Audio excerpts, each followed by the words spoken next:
We're back for, is it session number 32, Michael, into Bruce Most Lee? likely. Sorry. Yeah.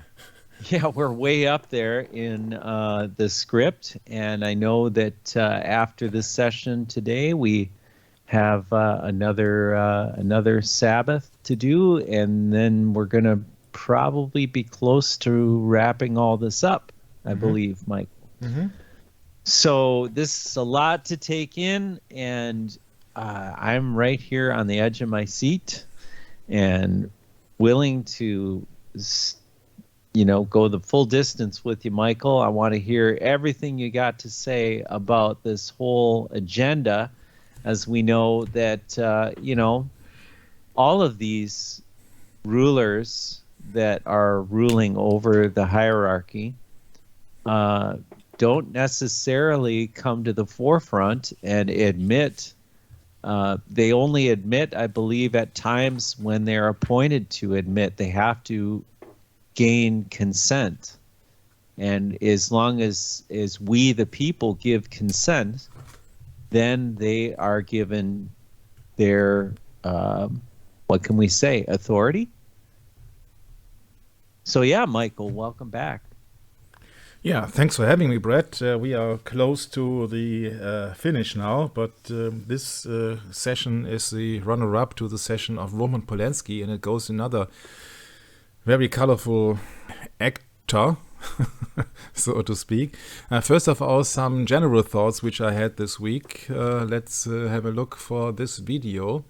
How artificial intelligence, so-called, will disrupt the entire world in 3 years. Prepare now while others panic, from Emad Mostak. And of course, are we speaking of 2022? Is he talking about 2025, Michael? I think so. Can't remember, but it's just that he's running, of course, a company, and he says that the changes will be globally and this is the rhetoric that's going around with the World Economic Forum, right? So-called that document that Klaus Schwab put out on all of his little quote unquote book. I call it the digital revolution. You see, they are revolutionized that only the young people can follow all the technology. Yeah, so it's a technology attack on people most likely. Yeah, so that you have to upgrade. That's essentially what this is. You have to AI upgrade yourself. Nothing more than algorithms, right? Yeah. You have to upgrade yourself. You see that to be a part of, to be a worthy part of. Michael, did you ever see this movie called Idiocracy? Yes. And only that. Do you remember Upgrade? Yeah. That one scene, I can only remember that one scene at the hospital when he has put up the wrong charge in it or so. That's hilarious. Yeah, Idiocracy. Yeah. So. Yeah. But what I like to say is that it's just a digital revolution, so that the state can spy on everybody, and that you're getting rid of your own rights. You're not part of God's creation, you're part of the state, and the state decides if you are worthy to do this or to do that, or even to exist in the end. And so my advantage is that I'm not 18 years old or so I don't make myself so much worries about it. You see that what comes, but we are coming nearer to the end and to the return of Jesus Christ, and that's the only thing that I am really interested in.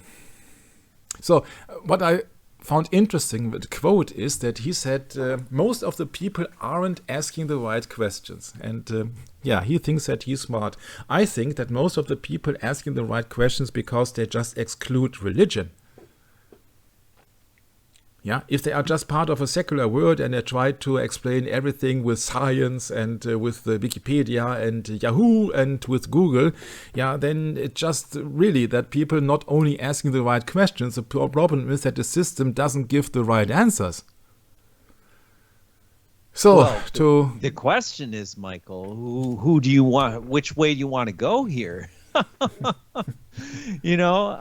Obviously, when you study the Bible and then you study history and you put it all together, it's a lot different picture than what you're given in school.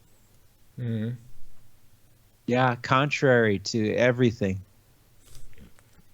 So we have a diametrically opposed system called Ratio Studiorum that Jesuits put forth, and that is being promoted everywhere, isn't it? People who are profiting from the agenda will never speak the truth. There you go. Yeah, because we are living in a satanic system, and therefore you are just surrounded with all the liars, and you can't expect them to tell the truth, because then they would lose their profession, their money, their profit, their social scoring. What else? What else? So, but it's just the beginning of all the mess that I usually say. Okay, we got here still from a movie called Our Man Flint, and there are just two big major Hollywood movies of Our Man Flint, which is a kind of a James Bond character here, but in a kind of a parody. And you see here none else than James Coburn, one of Bruce Lee's student, and one there he was supposed to do his movie The Silent Flute, which we haven't spoken upon, but we will do in the future. And he's doing here some kind of karate. And James Coburn was one of students of Mr. Lee. And that was very interesting, because I've forgotten to insert it here, because that happened also in 1966 when Bruce Lee was doing The Green Hornet.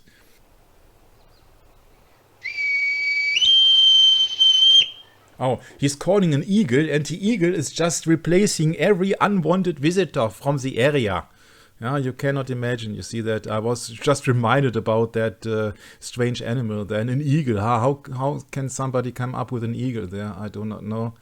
But what do I know? Yeah, he's then in a factory, and I think they wanted to rule the world once again. Yeah, so it's every time the same. You must know that I came to Galaxy not to join the organization, but to destroy it. You see, gentlemen, he's not worth saving. When something is deadly, you kill it. It is a new world we offer, Mr. Flint. No, gentlemen, your price is much too high for me. You are wrong, Mr. Flint. Hear us, Mr. Flint. We seek no master race. We are the friends of the common man. So? Surely you must have noticed the absence of guns here in our parrots. Violence is our last resort. It was only the unenlightened resistance of a decadent world that triggered our actions. Under our guidance, you will become a useful scientist. Take him to preparation. Take him to preparation. Take him to preparation. Let's look it up, what kind of a preparation there is. Gentlemen, I'm sorry, but all my instincts tell me that Mr. Flint's archaic sense of independence may eventually re-emerge with disruptive results. Dr. Krupov is right. Flint will never conform. Flint will never It may conform. be best to return him to his elements.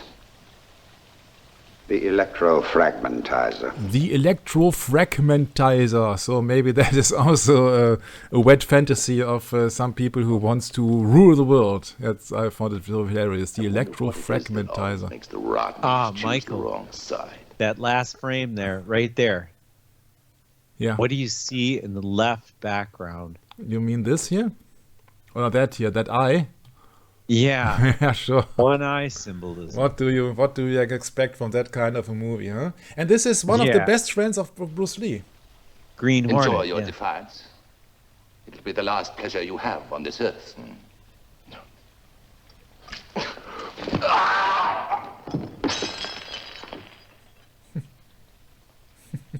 You're a foolish man, Mr. You're a Flint. foolish man, Mr. Flint.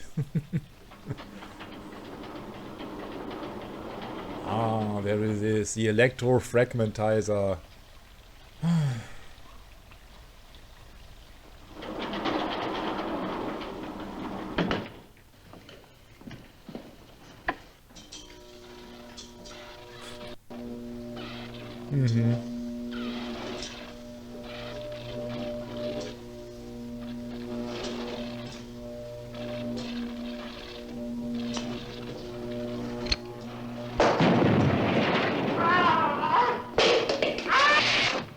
Oh, he's gone.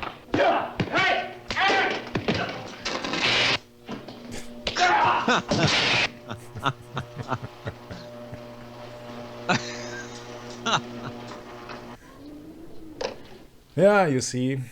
How convenient. How convenient, yeah. Ah, yeah. How convenient. One eye symbolism and all the stuff, you see. Oh, and that's 50 years ago. Yeah. More than 50, yeah. You see, all these secret societies, sometimes they're labeled under just humanism or just philanthropy or all the stuff. You see, there are so much stuff, and we can't go into every nitty-gritty. Mensa, organization of people with a high intelligence quotient, high IQ. But there are people behind it, agents of Cecils and all the stuff. You see that people eugenics society, yeah. Yeah, right. we see that people behind it just to choose the right people for the agenda. So you want to skilled people, they get Luciferianism. The Arabian people, they get Mohammedism and all the stuff. Everybody gets this his thing that they believe in. Yeah, and oh yeah, here we go. It's just that I want to show you, we can't go into every nitty-gritty, but we have to face the fact that we have just specialized on Bruce Lee, on Hong Kong, and his time in USA, namely in California. And when we talked about that castle programming and Chateau Marmont being some kind of a center for secret society, look who was also here. It was a certain Robert Heinlein. Dennis Hopper, you know, from Easy Rider, and also he was affiliated with Laurel Canyon. Jimmy Page, of course, he a Led Zeppelin guitarist, bought the Baldeskin house of Aleister Crowley, and should have been made the music to Lucifer Rising, and some elite families. Let's go to Robert Heinlein. CIA agent and science fiction author, used to announce the Apollo moon landing and birth of Moonchild William and to play a role in the CIA-controlled counterculture of the 60s. CIA-controlled counterculture. He organized meetings in 1940 in Laurel Canyon as the Manana Literary Society with occultist and science fiction writers Ron Hubbard, Church of Scientology, and Jack Parsons, head of the OTO, Ordo Templi Orientis Agape Lodge in California. Satanism, occultism, follow-up of Aleister Crowley, name whatever you want. He was educated at the Naval Academy like Ron Hubbard. Yeah, you know, this is the thing, you know, in California, I got a friend that grew up there, you know, and a good friend of mine, goes way back, you know, into my life story, which I've never really talked about too much because, you know, it's kind of different. But anyway, what's going on in California, it's Jesuitism on a whole different level. And, you know, you got all these different names, you know, like I can't the one that think I of would all prefer. of them, all these Latin names, right? You have San Fran, San Francisco, Los St. Angeles, Francis, yeah. I mean, all of these different Latin terms and everything. Go ahead, Michael, you were going to say something. No. I just wanted to say that, to sum it up, I say that California, especially Los Angeles, San Francisco, Dream Factory comes up to my mind. Yeah, so it's just an illusion. I'm sorry, what? Dream Factory. So it's just the illusion. Yeah, this. Yeah. But I mean, you know, the thing of it is, though, how did this whole picture come about? I mean, it's like we got to go way back and figure out what happened in 1776 and kind of piece it back together that way, because you know it's propaganda on a level that's so incredibly twisted. And that's the thing, you know, when you rely on an institution to tell you what happened in your history, then you're looking through that lens. You're not looking at the rest of it. You're only looking at that. So that's generally where we come from, Michael, is just this little portion of history. But when you start learning what other testimonies say about what happened, and then it really starts to click, you know, all of a sudden you get the other side and you take a look at both sides of the coin, and then you can make a choice. But before that point, it's kind of one-sided, as they say. But yeah, I mean, Oh, geez. I found that extremely important to mention a CIA agent like Robert Henlein, Right. because you see that he's affiliated with people of the occult like Ron Hubbard, Scientology, and Jack Parsons, which is the founder of JPL, who claims that he can put you to the Mars, and Jack Parsons being the American branch of Aleister Crowley. So you see that the CIA, secret societies, and secret service, they are just mingling together. Right. They just keep telling you lies, and they expect you're going to believe it because everyone else does, because they kind of just generally have to. You have to believe the lie in order to advance. That's how they do this. Yeah.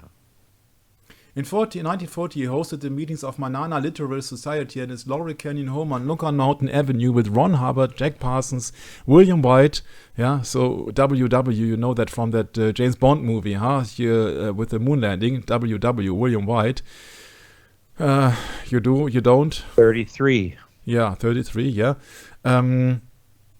Lee Brackett, Warner Brothers, which is a company that financed a part of Bruce Lee's movie Enter the Dragon.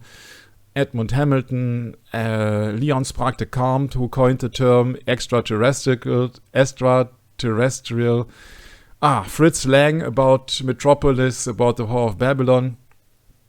Imagination is seen by occultists as a essential part of magic, and now at the same time OSS, Office of Strategic Services, and CIA then from 1947 on, until 1947 it was OSS, then Central Intelligence Agency Studio Lookout Mountain was built in Laurel Canyon across the Chateau Marmont for castle programming, and The Great Dictator with Charlie Chaplin was shot in Laurel Canyon, a parody of Adolf Hitler.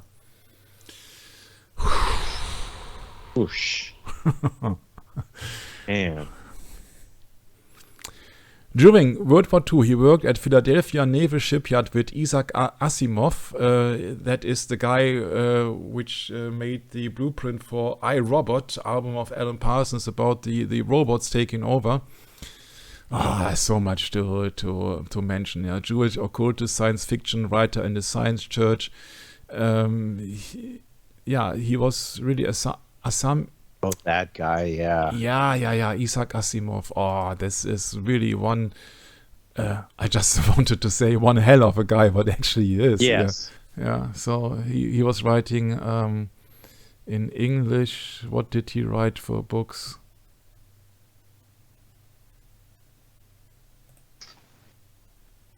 One of the big three of science fiction. Of course, he got tons of awards, and look how important that man is when Wikipedia is mentioning him in that exclusive article here. It's going on and on and on. Awards.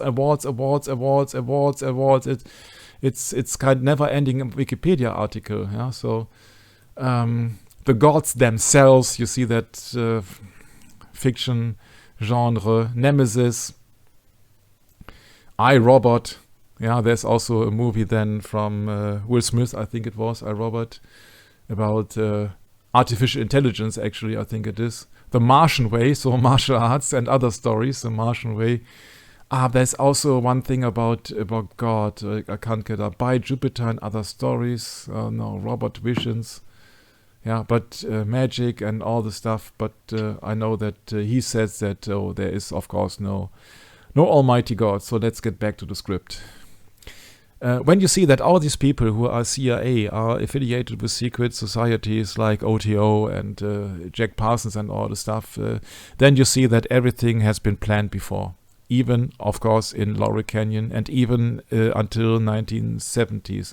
So, that we know that is castle programming in Castle Marmont. So, coming in from the Dave McGowan book, Weird Scenes at the Laurel Canyon once again. So what? At the end of the day, are we to make of Alcazar's curious connections to the Laurel Canyon peace, love and understanding scene? In his official biography, it is to be believed his first victim, the daughter of a record executive, was snatched from the mouth of the canyon. One of his last victims was left posed at the northern end. And all along the way, such names as Jim Morrison, Roman Polanski, Marlon Brando and Steve Hodel, and such iconic places at Cirrus and the Chateau Marmont unexpectedly pop up in the storyline, because this is just like a small community.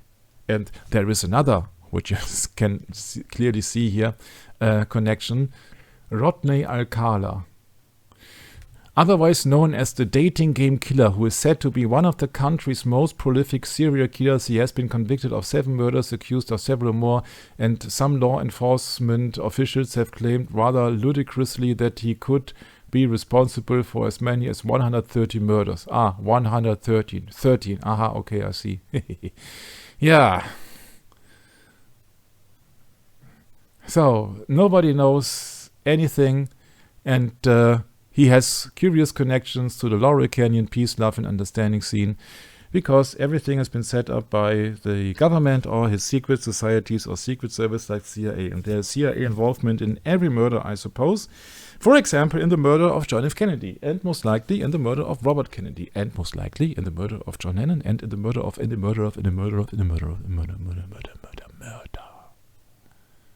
because they all are liars and murderers. And so, when you go to the CIA and you see their symbol of the CIA, and you know that it's a CIA disinformation program which is taking place with the famous quote of William Casey from 1981, which is called, Brett?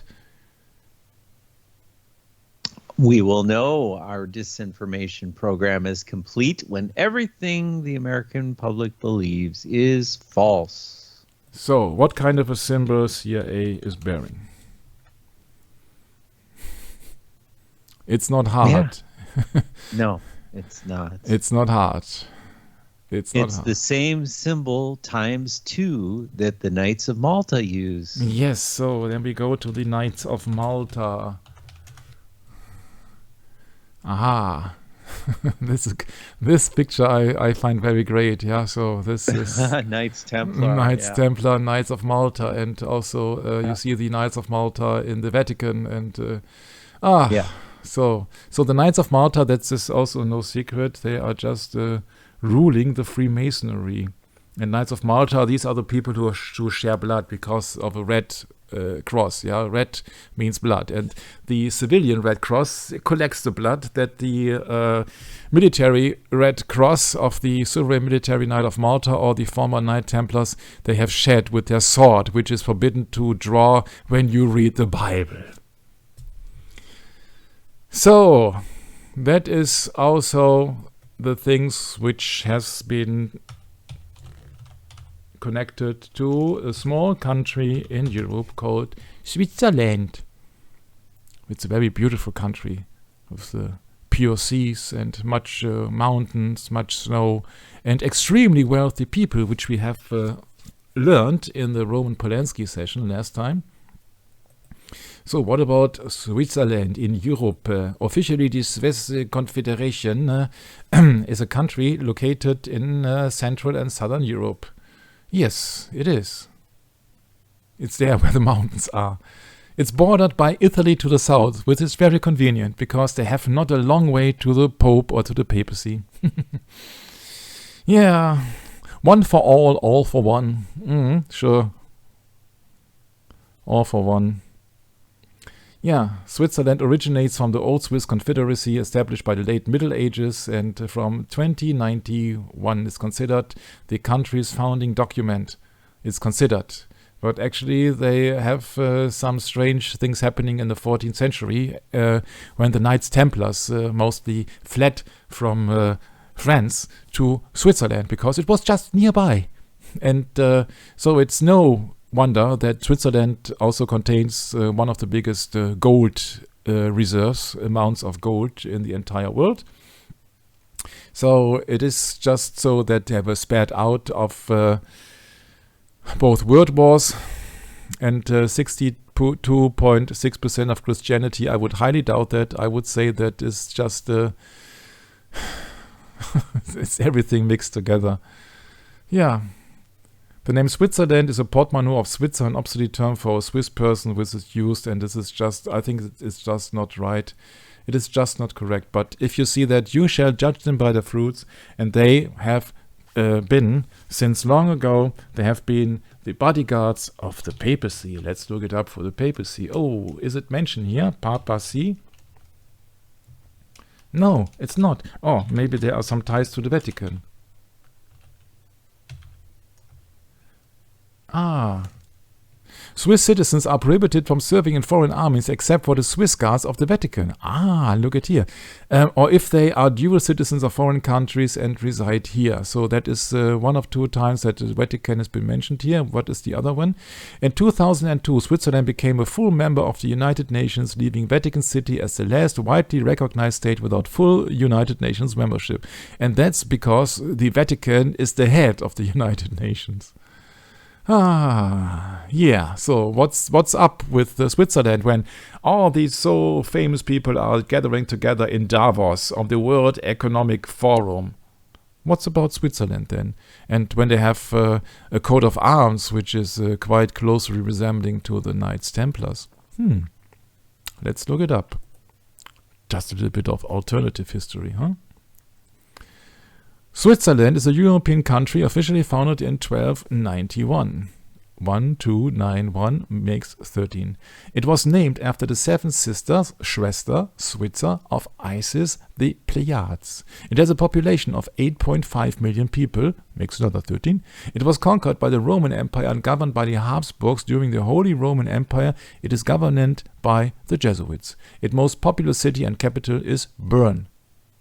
And for example, this is just by coincidence, it is also the country where Roman Polanski lives, and many other people too.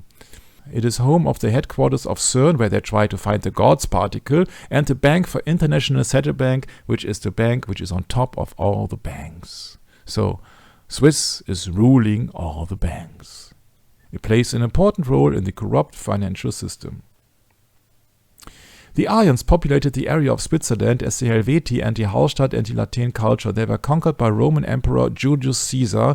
That's where the month July comes from. Rudolf I of Habsburg built the Habsburg Castle, a castle, in Switzerland.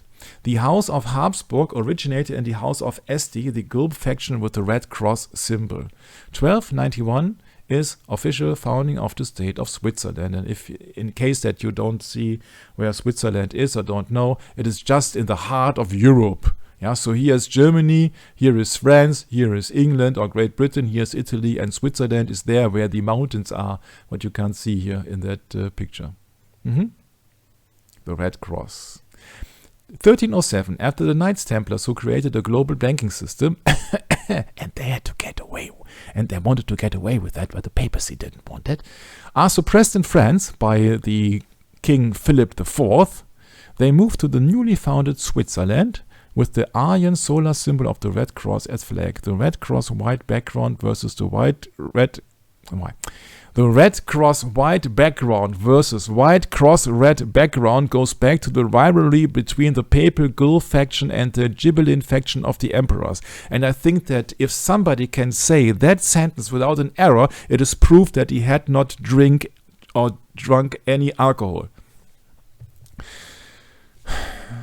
1506, Pope Julius II creates the Pontifical Swiss Guard on the 22nd of January 1506. Paracelsus introduced mercury poisoning as cure for syphilis. Oh, great. The end of the 30 War sacrifice ritual, the Peace of Westphalia, signed in Osnabrück by Jesuit-trained Ferdinand of Habsburg. So you see that this is also not a free country. They claim to have a democracy and they claim to have ask the people's choice and all the stuff, but you see that you know them by their fruits and you know their symbols. 1863, the International Red Cross is created as the first Geneva Convention by Guillaume Henry IV of the army of Napoleon I. Yeah. 1880, the elite school Le Rosé, or the Rose, I think, is founded. I do not know if that is correct. Le Rosé, is it the Rose? I don't want to make any false testimony. A school for elite families in Switzerland close to Genève. And got confused their languages, and that's the result. Yeah, that's right. The Rosengarten. Aha. I beg your pardon. I never promised you a rose garden. Huh? Okay. Has nothing to do with the rose. Okay, no, it has. The Ordo Templi Orientis created the Monte Verita from Veritas, from Truth, community near Ascona. Rudolf Steiner of the Theosophical Society, Carl Jung, psychologist, Paul Klee, Hermann Hesse, etc., and also used by the Wandervogel movement of Hans Bloer. Members of the Monte Verita community create the modernist Dada movement as the Cabaret Voltaire in Zurich. The death of God nihilist crisis announced by Friedrich Nietzsche said God is dead. 1918, the Red Cross plays a role in the Spanish flu epidemic. Yeah, of course, because only the people who have vaccinated, for example, the army soldiers of the United States, they got that so-called Spanish flu, which was not originated in Spain. But it called Spanish flu, I think, if I remember correctly, because only the Spanish newspaper were reporting about that. So it's all a big hoax. Yeah, so all the vaccinated people, they got that so-called Spanish flu. Isn't that something? Yeah, you can read it. You can read it in some documents. But we got to be careful now. No medical disinfo now on Come YouTube. on. Do you think that 1918, you see that, and 2019, that's close to 100 years apart. That's right.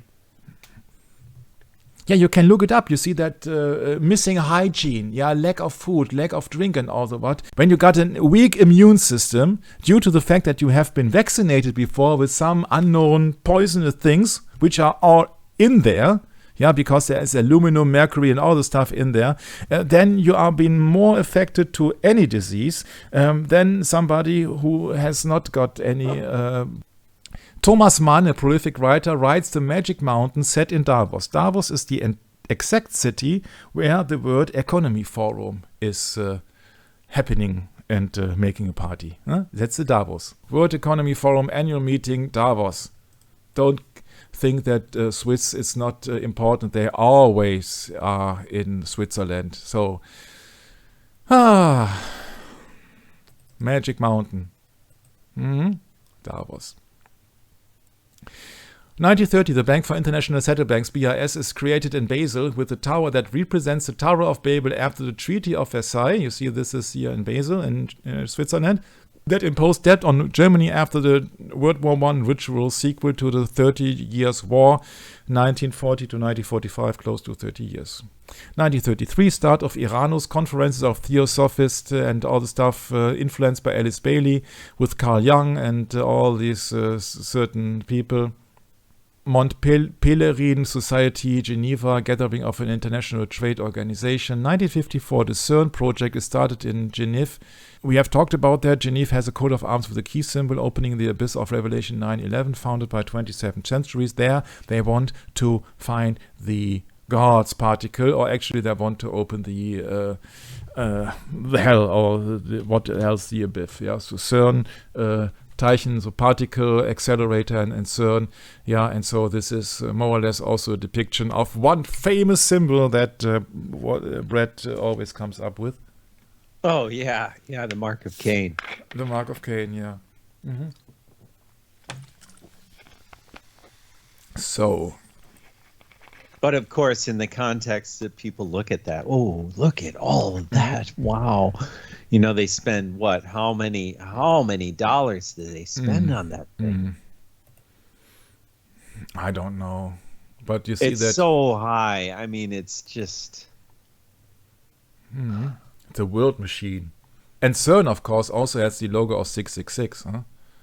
Right. Yeah. So I don't know if they depicted themselves here. Maybe we have to go to the Wikipedia page or so. 666. 50 years, they hide it a bit, but it's just a 666 logo, yeah. Go back to the script, because now it's getting interesting. 1960s, the Monte Verita, so the Mountain of Truth, Monte Verita community becomes the blueprint for the Laurel Canyon Project, a hippie counterculture of the 60s, Iranus conferences inspiration for the Isaden Institute. 1971, Klaus Schwab founds the World Economic Forum, a globalist think tank and gathering of political puppets and 100 leading global companies in Davos in Switzerland. In 71? Yeah. Sheesh. These guys are old. It's like Henry Kissinger all over again. Yeah. The ARPANET, which is the military term, or the internet, is developed at CERN. Where do you want to start? So how you see how important Switzerland is?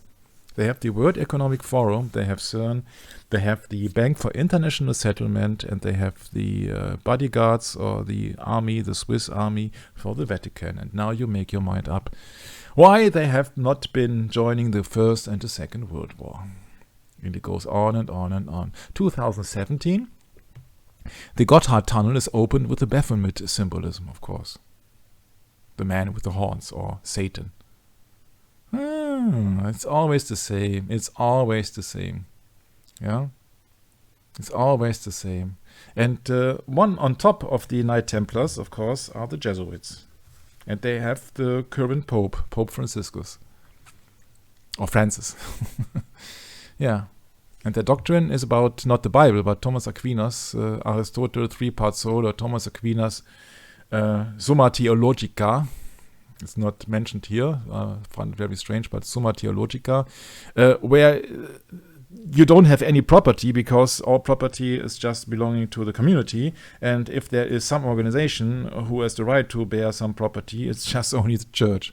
Yeah, it's just in the old days before the Reformation, huh? So, these are the Jesuits, the worshipper of the black sun with 3 nails of the cross. 3 nails also is a 666 symbol.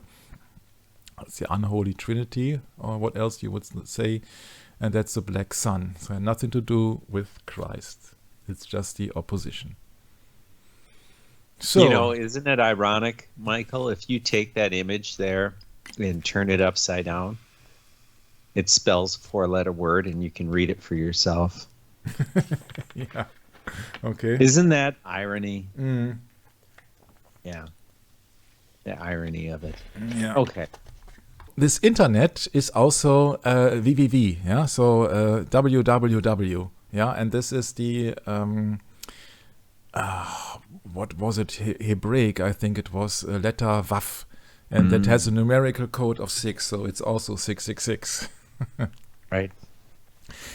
Soon the Jesuit cult has 15,000 followers in Rome. Like the Knights Templars, they are hypocrites. All their gold and silver is kept in Switzerland, while followers swear an oath based on a code of chastity and poverty. Their order has a military structure, hence that the general is the leader and not a priest. Based on Loyola's spiritual exercises about the war between Christ and Lucifer, actually that's not true, but spiritual exercises are also about Mary. And constitutions, the Jesuit indoctrination is a cultivation of total obedience, a reversal of good and bad, where murder can be justified because the end justifies the means by any means. Equivocation as lying, their cults put an emphasis on the Virgin Mary figure, while internally they worship Lucifer, the whore of Babylon. Yeah. They sacrifice their ego and will see their... Michael, just quick to clarify what you said. You said, you just went quickly over it. Spiritual exercise is about war between Christ and Lucifer, and you said this is not true. So you mean this is really between Christ and Satan, right? Yeah, it's not. That is just from one side here. It's not just my text. It's just that I want to point out the fact that it's not just the spiritual exercises are just about self-enlightenment and getting closer to any spirits, yeah, but not about... Well, you know, here's the thing about spiritual exercises. This goes way, way deep into Jesuitism, and you have to read quite a bit to know that spiritual exercise is just another word for brainwashing. So it's all about brainwashing. It's like, you know, what we're talking about in all this series about, preparing the soil, so to speak, in a wicked way. In other words, the secular way that everyone deals with the problems, they resort to the hierarchy instead of resorting to prophecy, biblical prophecy, and what Christ, the true hierarchy of Christ, has to say. And that's really essentially, I think, all there is to it, right?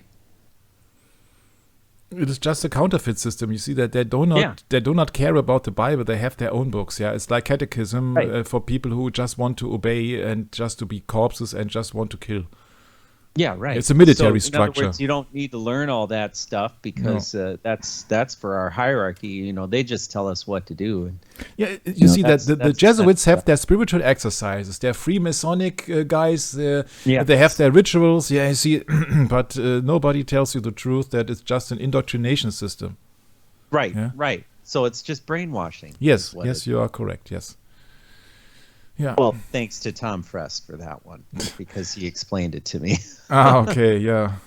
Yeah, Yeah. I always have this. but it's true. I mean, I have my introduction into the Knights Templars. I have from Alan Moore actually. So he was Yes. putting out these videos, and I Yeah. just could connect the dots several years ago. You know? Yes, I'm right. not affiliated with one of them, but just to mention that. So say they sacrifice their ego, yeah, they are just a military and they have to follow their commander, and will and see their blind obedience to their ruler as obedience to Christ and divine will, which is untrue, because you see that Satan is what the Bible speaks about, Satan as being disguised as an angel of light, huh?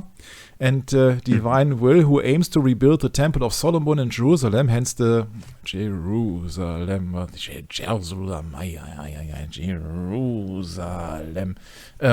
because they have to rebuild the third temple for sacrifices, huh? Because Jesus Christ is not accepted as the final sacrifice, of course.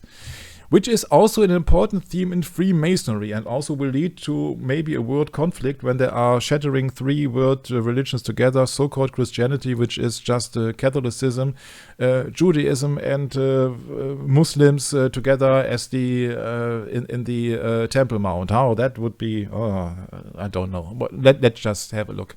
That's exactly what they got planned. Yeah. Yeah. Go ahead. So Switzerland once again. Mount Pelerin Society is a think tank of economists founded in 1947 after World War I and II by Friedrich Hayek, related to London School of Economics. Really interesting, because LSE, I think, is also the institute that the current chairman of the European Union, Ursula von der Leyen, has studied. I have to look it up. I can't have anything in my memory. Geneva, Switzerland, the gathering of the International Trade Organization. So let's look it up. It's not that important. CIA.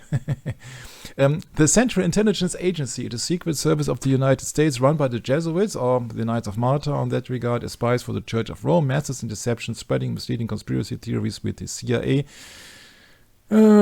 Synonym for dark secrets, all communism with the Masonic JFK ritual as the mother of all conspiracy theories. Is it close? Oh, yes. You should mention Q here. QAnon. Yeah.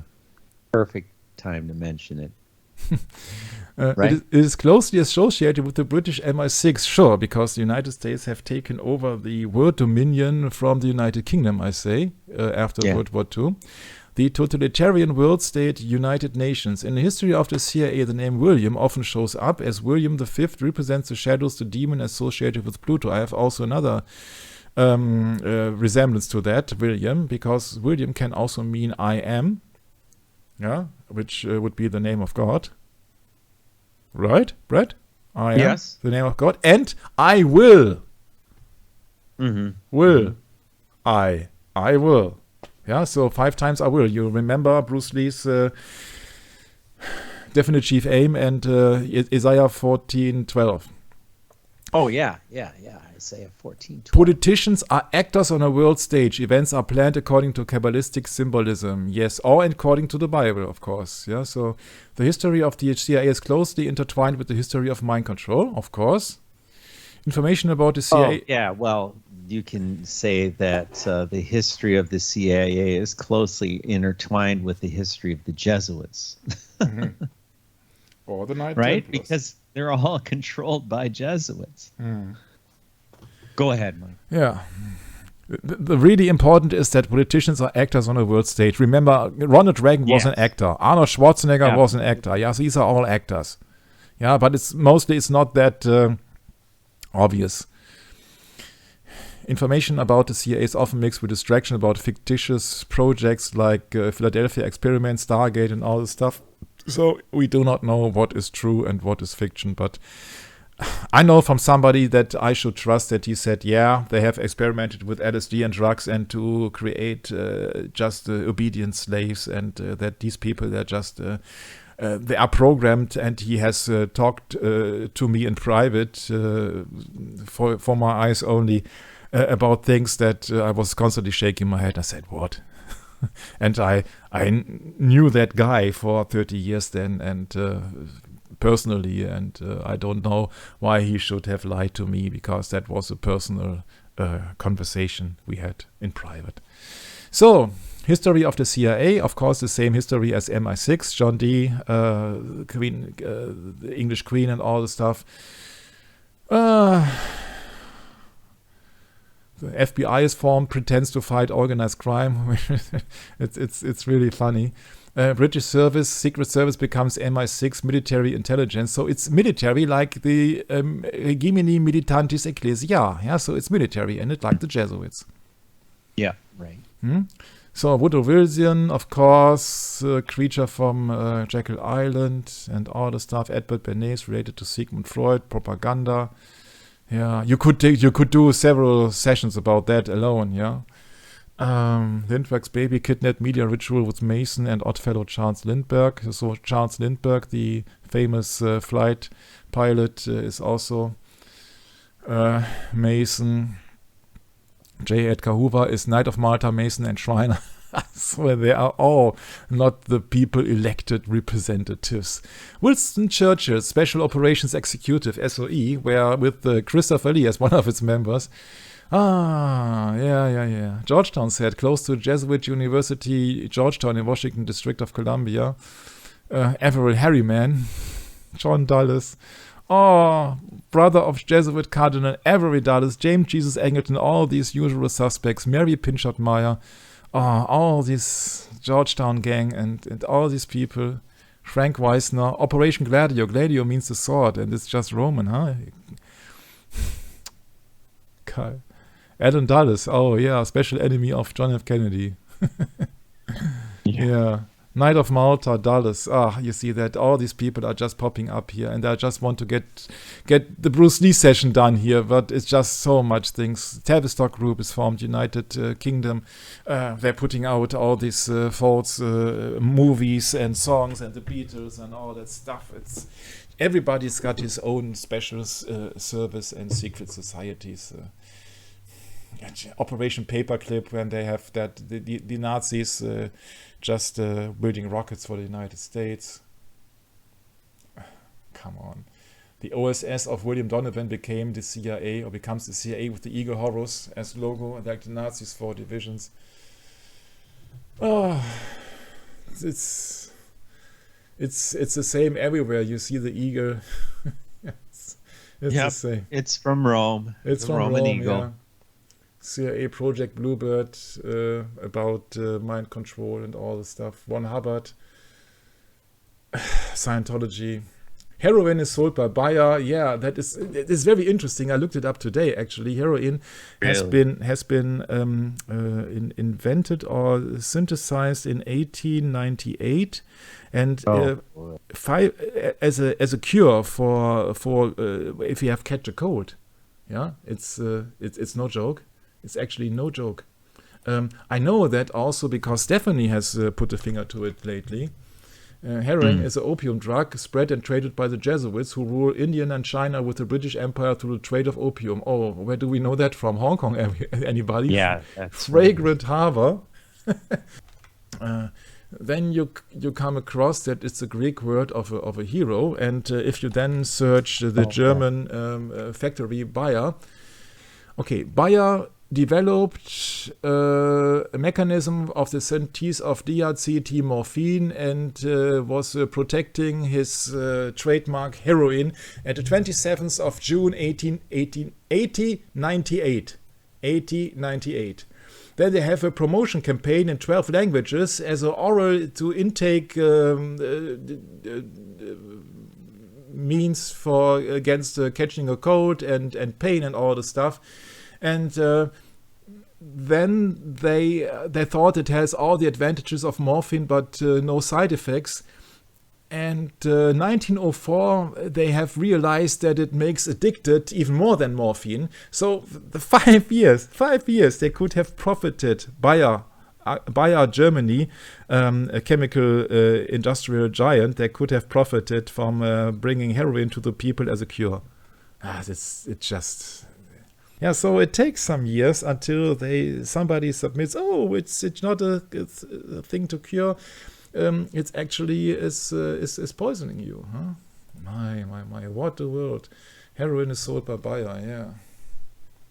Bayer has taken over Monsanto, huh? So they are now in the business of gene manipulation food. GMOs or what else. It's just... Humphrey Osmond gives mescaline to Aldous Huxley, who writes The Doors of Perception. So you have people who are in the secret services and secret societies who are just experimenting with drugs, and that's the same that my buddy told me also. Time magazine gives publicity to LSD from Sandoz Company, which I think is also a Swiss company. And so much... What was that again? Wait, whoa. Time magazine gives publicity to LSD in 1954. Yeah, sure. First of all, as a wonder drug. Sure. First of all, it's just a wonder drug, and then all of a sudden they are just, they are sorry. Huh? Wouldn't that be interesting to see that cover or that article? Yeah, the dangers of LSD. I can't tell you what's 1954. Oh, there it is. It is. That's here? On the left, yeah. Oh, no, now it's on the right. Now it's on the right. Second row down on the right. Yes, correct. Isn't it? I don't know. I see. It's 57, I think it is. 57. Yeah, okay. He was mentioning 54. But maybe that's just... It is what it is, yeah? Right. It is what it is. What does it say there? Perhaps most important currently. Who's appear in a major magazine. This extensive feature. Mexican mushroom cult, repercussions. Okay. Okay, so this isn't it. This isn't it, but right. See, we know that Life magazine is Knights of Malta. Henry sure. Luce. Yeah, we know that from JFK session. So therefore, I'm not surprised. Yeah, 1950, 66. They are freaking freely the exploding threat of the mind drug that got out of control. Okay, but I do not know what is 1954. LSD art, 1950, 64. Put that in the search, 1954, and try again. You're right.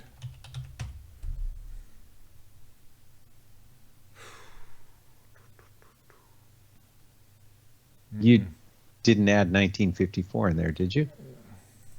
Why? Try that. I'm sorry, I have. There you go. There you go.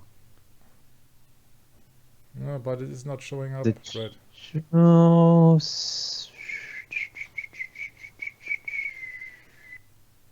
Doesn't look like it. You know, they probably blot that out of existence. Maybe we should not look for pictures, but for articles.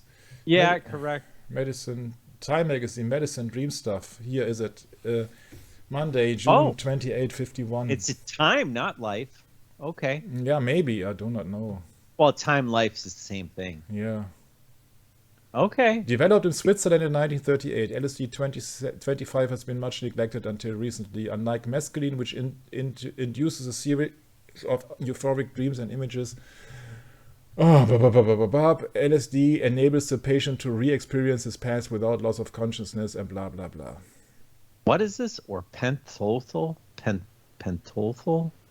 Which merely Don't you ever bother about making 4-hour sessions. Oh, yeah, I know. That's right, Michael. It's just too much, you see. It's just too much. Is. But you see that Sandoz, I'm quite convinced that Sandoz is a Swiss company. Sandoz is a Swiss company like Nestle. Sandoz is a Novartis. Sandoz with the head in Basel. Yeah. Wow, Basel, Switzerland. Yeah, sure. Yeah, it's all the same. It's all the same. Right. Yeah. Right. Oh.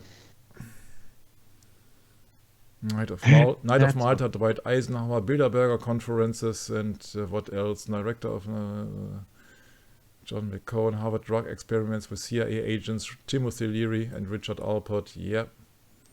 Paul Schaefer leads the German colony Colonia Dignidad in Chile. Yeah, they had certain stuff in Argentina and former times in Paraguay.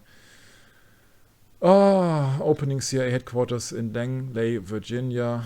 Where to start? You see that everything is planned. Get on the bus and get on this. You see that everything is planned. It's like the COVID stuff and all the stuff. You see that. It's just merry pranksters and promote LSD as hippies and heroes of the new counterculture. Everything has been planned. And Lookout Mountain, Laurel Canyon. Founding of Satanic Process Church of the Final Judgment in the UK. With ties to Hubbard Scientology, swastika symbols, Theodema of Crowley. It's all the same. It's all been planned. Right. It's all been planned. Yeah, so let's get back to the nitty-gritty, because we know, of course, that Switzerland is a main country of the Vatican when it comes down to finance and all the stuff. So Sure. yeah, Human Be-In, CIA bans Grateful Dead. Yeah, this is not only related to Switzerland, but to CIA in general here. Woodstock, yeah, that's Yeah. right. Operation Condor, installing of military dictatorships in Latin America. Maybe I have spared that out. Yeah, it's always very interesting. You see that that is one thing that is really interesting. Cord Meyer was married to Mary Pinchot Meyer, one of the official mistresses of John F. Kennedy, part of the Georgetown set with Graham, who later had an affair with JFK, who lived in a house next to the Meyers. According to rumors spread by CIA agents like Timothy McDavid, so be careful, Meyer influenced Kennedy's views on nuclear disarmament and rapprochements with Cuba's. Mary Meyer died in a mysterious media ritual with Raymond Crump as murder suspect. Raymond Polanski. Raymond name in the Manchurian Candidate. Interesting, huh? Raymond. Raymond Polanski. Yeah. What on earth is that? Raymond Polanski. I have not followed that trap or hint. I do not know, but it's clearly referring to Roman Polanski. Raymond Crump. Raymond Crump, it says before that, yeah. Yeah, Raymond. I know. I know, of course. Yes, because its birth name is Raymond. Yeah, sure. Raymond Thierry Roman Polanski or Raymond Thierry Liebling. Yeah, that is, it's not correct here. Roman Polanski is Raymond Thierry Liebling. Yes. Oh, my. At this time of at 11:30 p.m. Come on, it's really Yes. it's really something here. I'm glad when this Bruce Lee stuff is over here. I can't tell you. Oh man. Yeah, Raymond Thierry Liebling. Raymond. Yeah, and Raymond is the name of Manchurian Candidate. Interesting, huh? I did not know that. Yeah, so another piece of the puzzle, maybe. Jesuit William Casey as Order of the Martyr as director. You see the man who said that disinformation is the goal of the CIA.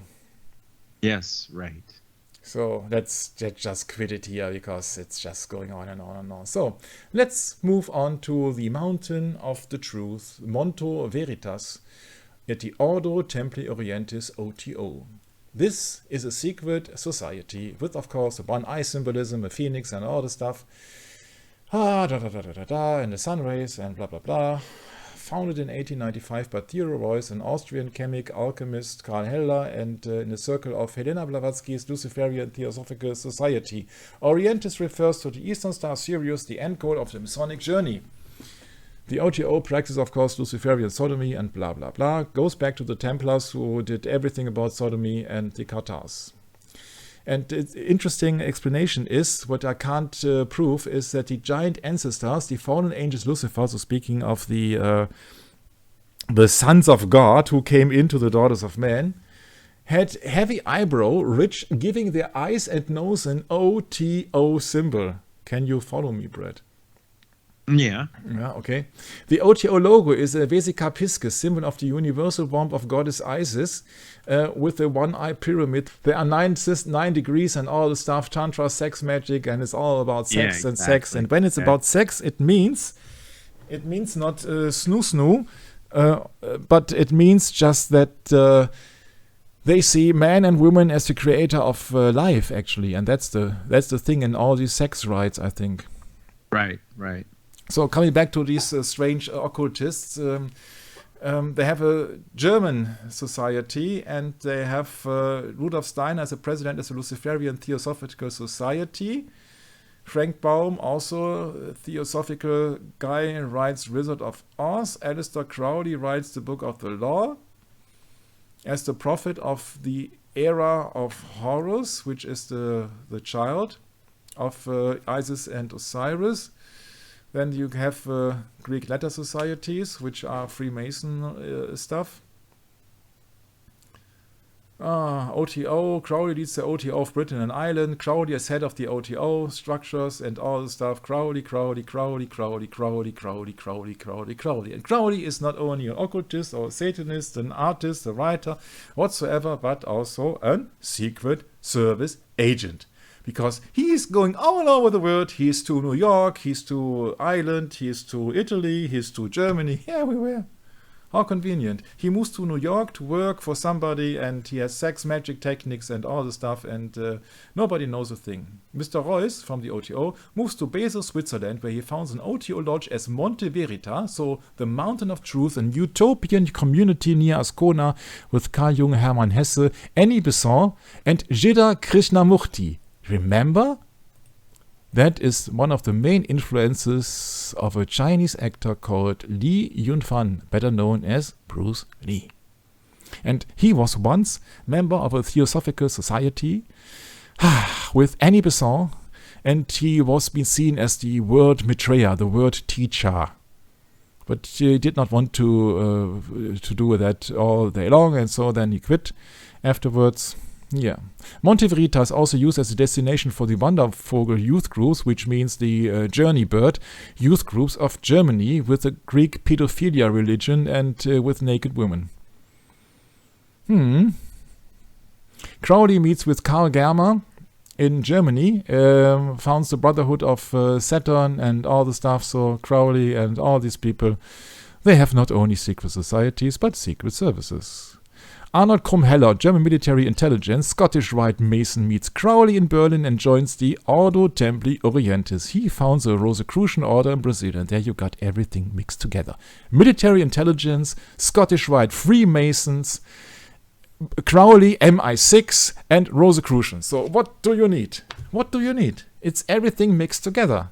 The Jesuits are missing, but they will also show up, of course, because they rule all the stuff. Actor John Carradine, the father of David Carradine, joins the OTO and plays together with Bruce Lee and the Green Hornet. What do you want to say something? No, go ahead. Oh, go ahead. Okay. Gloria Swanson, wife is incorrect, but mistress of Knight of Malta, Joseph Kennedy, the father of John F. Kennedy. Yeah. Where should I start? Wilfred Talbot Smith and Jane Wolfe found the Agape Lodge in California, who was seen by Crowley as his magical child. Jane Wolfe works at the silent film as Paramount movies with Gloria Swanson, who was the mistress of Knight of Malta, Joseph Kennedy. She had visited Crowley in his abbey of Thelema in Sicily and trained Phyllis Sackler. I said, what? So everybody is connected here with Mr. Crowley, it seems. Uh-huh. Yeah, and Crowley has been thrown out of Italy, which is interesting, very interesting. I don't know if I had mentioned it here. Do you know when? I think it was 1923. It was a few months after Mussolini got into power. So I highly suppose that Crowley, as a British agent, has something to do with the empowerment of Benito Mussolini. Oh, really? Yes. I looked it up actually. That when you see that in the Wikipedia entry of Aleister Crowley, and I always thought that was strange that he was in Sicily at that time, and this strange abbey, and they made all this rituals and all this stuff. I think that is all distraction here. Sicily is a part of Italy. Yes, that's right. Come on. Right. Where is that? English. So, Italy. After consulting the I Ching, which is a Chinese methods of book of changes and ancient Chinese divination texts, he chose Sicily, Italy as a location, and after arriving there, he began renting the old villa Santa Barbara, so the Holy Barbara, on his abbey on 2nd April 1920. But see, when he departed in 1923. And there was some kind of somebody who was then who was dying there, and maybe people think that that's something about ritual or what else. And here, the fascist government of Benito Mussolini learned of Crowley's activities, and in April 1923 he was given a deportation notice, forcing him to leave Italy. Without him, the abbey closed. So, when we know that he was an MI6 agent in the First World War, and 1923 just being 5 years after the First World War officially ended, then I assume it has something to do with Benito Mussolini, because Benito Mussolini was the one who was the one who was setting the Vatican in power in 1929, and Right. Yeah, the Lateran Treaty. Lateran Treaty, yes. February 11, 1929. Yeah. On October the 31st, following the March of Rome, Mussolini was appointed prime minister, and now you have to make all the applause and have all the bells ringing at the same time. 31st of October 1922. 31st of October. Brett. Mussolini was appointed prime minister by King Victor Emmanuel III. Yeah, why 31st of October? Oh, yeah, gee. Yeah. How can I forget? Not Halloween. No, Reformation Day. Reformation Day, yes. So, and then at the same time, you see that when you go into Crowley, he had to leave Italy. That was the day Martin Luther chose to publish the thesis, right? Mm-hmm. Because it was the high pagan feast day. It always has been. Yes. Always has been. It's universal. It's Catholic. Yeah. Following the March on Rome. Yeah. He was the youngest individual to hold the office to that time. Wow. After removing all political opposition through his secret police and outlawing labor strikes, Mussolini and his followers consolidated power through a series of law, blah, blah, blah, which transformed the nation into a one-party dictatorship. Yeah, come on. Sound like someone familiar in the States these days? Yes, but I think that is very short to the time that Mr. Crowley then had to be expelled out of Italy. And I don't think that is a coincidence. There is something happening. Yeah. And you see that during the time when Mussolini was being pushed into the office, Crowley was in Italy.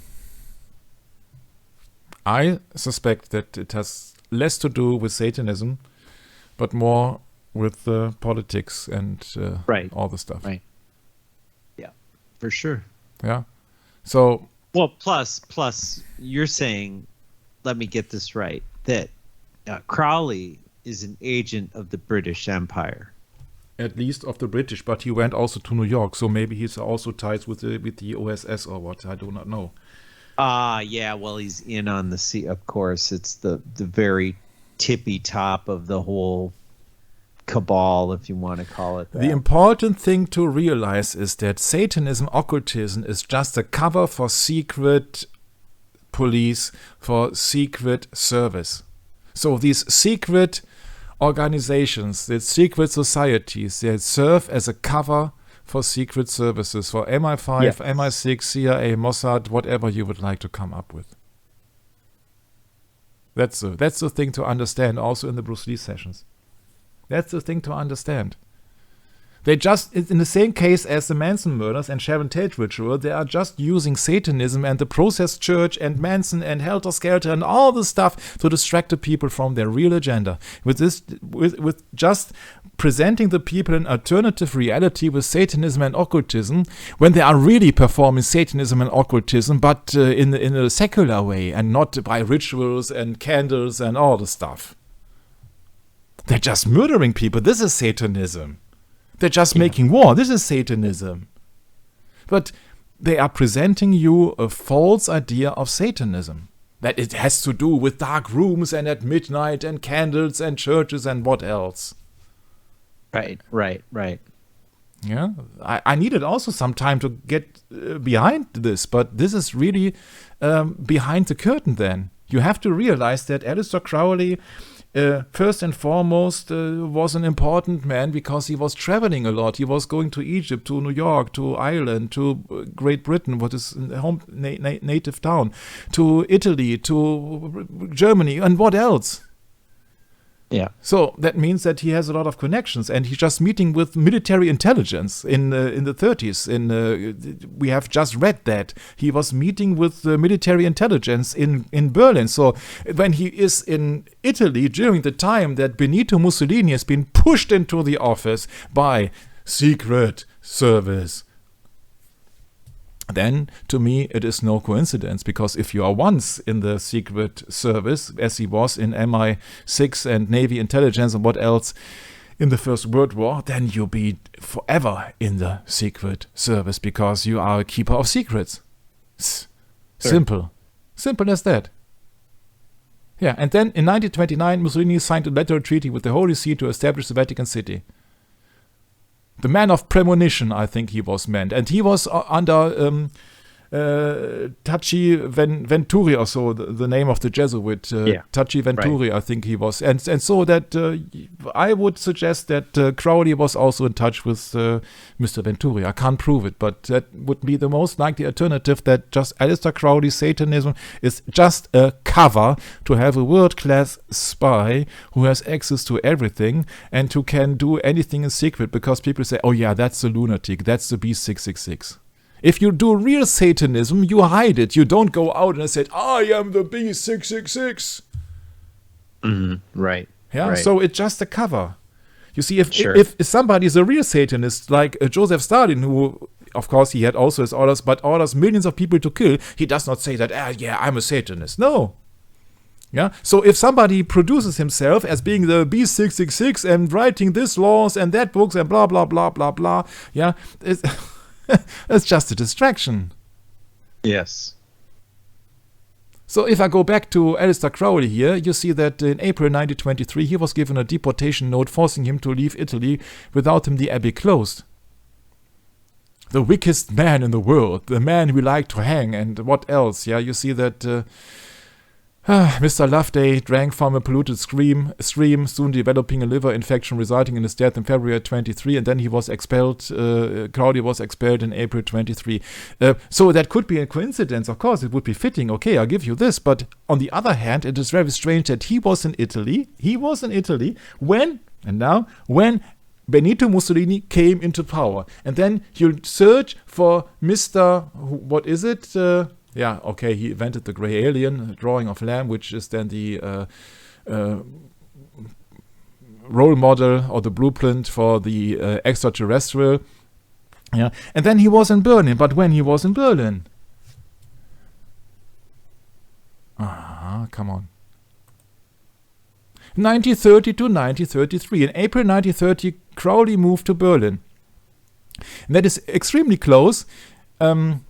In January 32, he took the communist Gerald Hamilton as a lodger, and to many figures within the Berlin far left. And it is possible that he was operating as a spy for British intelligence at this time, monitoring the communist movement. Yes, but it's also possible. Then he left London for 1932, so he was 1930 to 1932, and then he was also in 1938. Is it possible that he has something to do also with Adolf Hitler? Yeah, because Hitler came into power officially in 1933, but he was head of the party of the NSDAP long before. Yeah. I find that a strange coincidence. But Yes, it's just me. yes. Right. Okay, so let's get back because we will never finish that. It's so interesting, I think, but Yes, it is. It is. yeah.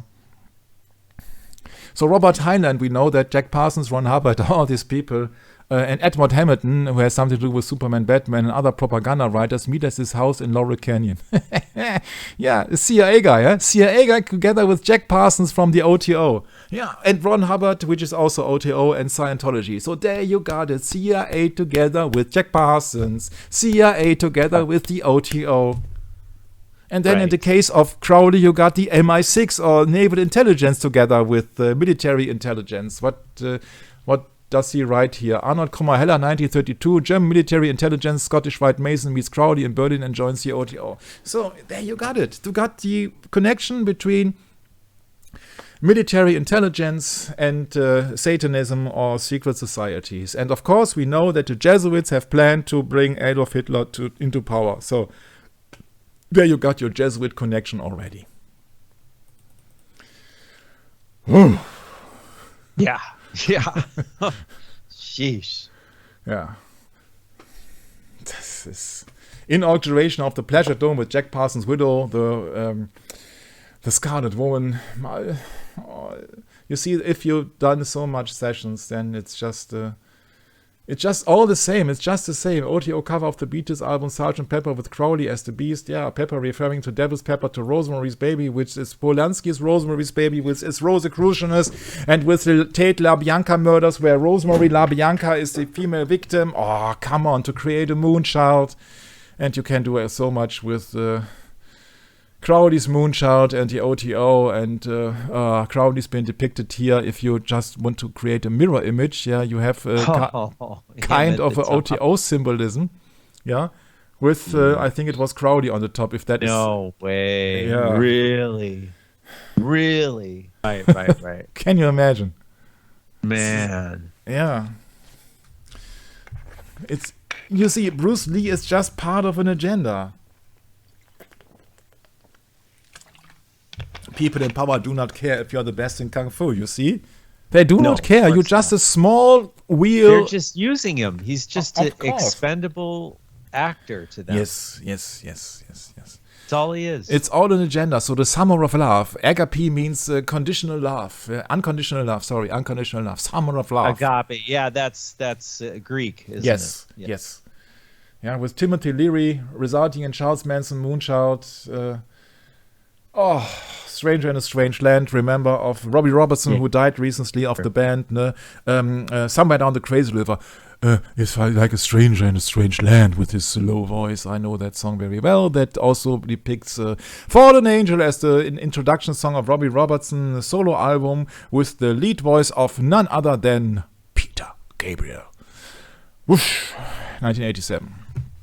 Yes. Hans Habe, daughter Marina Habe is murdered in Laurel Canyon. Great McMurphy, so must be Schottish, leads the OTO. That would be very fitting. Bobby Beausoleil, friend of Kenneth Anger, plays the role of killer in The Shade. Yeah, but before the ritual. 1969 on Her Majesty's Secret Service, James Bond 007.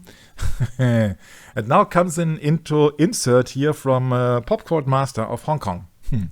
The only people who name drop George Lazenby as the former 007 in correlation or relation to Bruce Lee were Andrew Morgan, Raymond Chow, and Linda, which is interesting because Andrew Morgan, if I remember correctly, is not a native Hong Kong guy, but he was coming from America. If I remember correctly, some ties with Warner Brothers. Warner Brothers, are Freemasons, huh? So these are the only people who are dropping that Lazenby had a meeting on the official date of death of Bruce Lee on the 20th of July, which is the same day as in 1969 the moon landing took not place.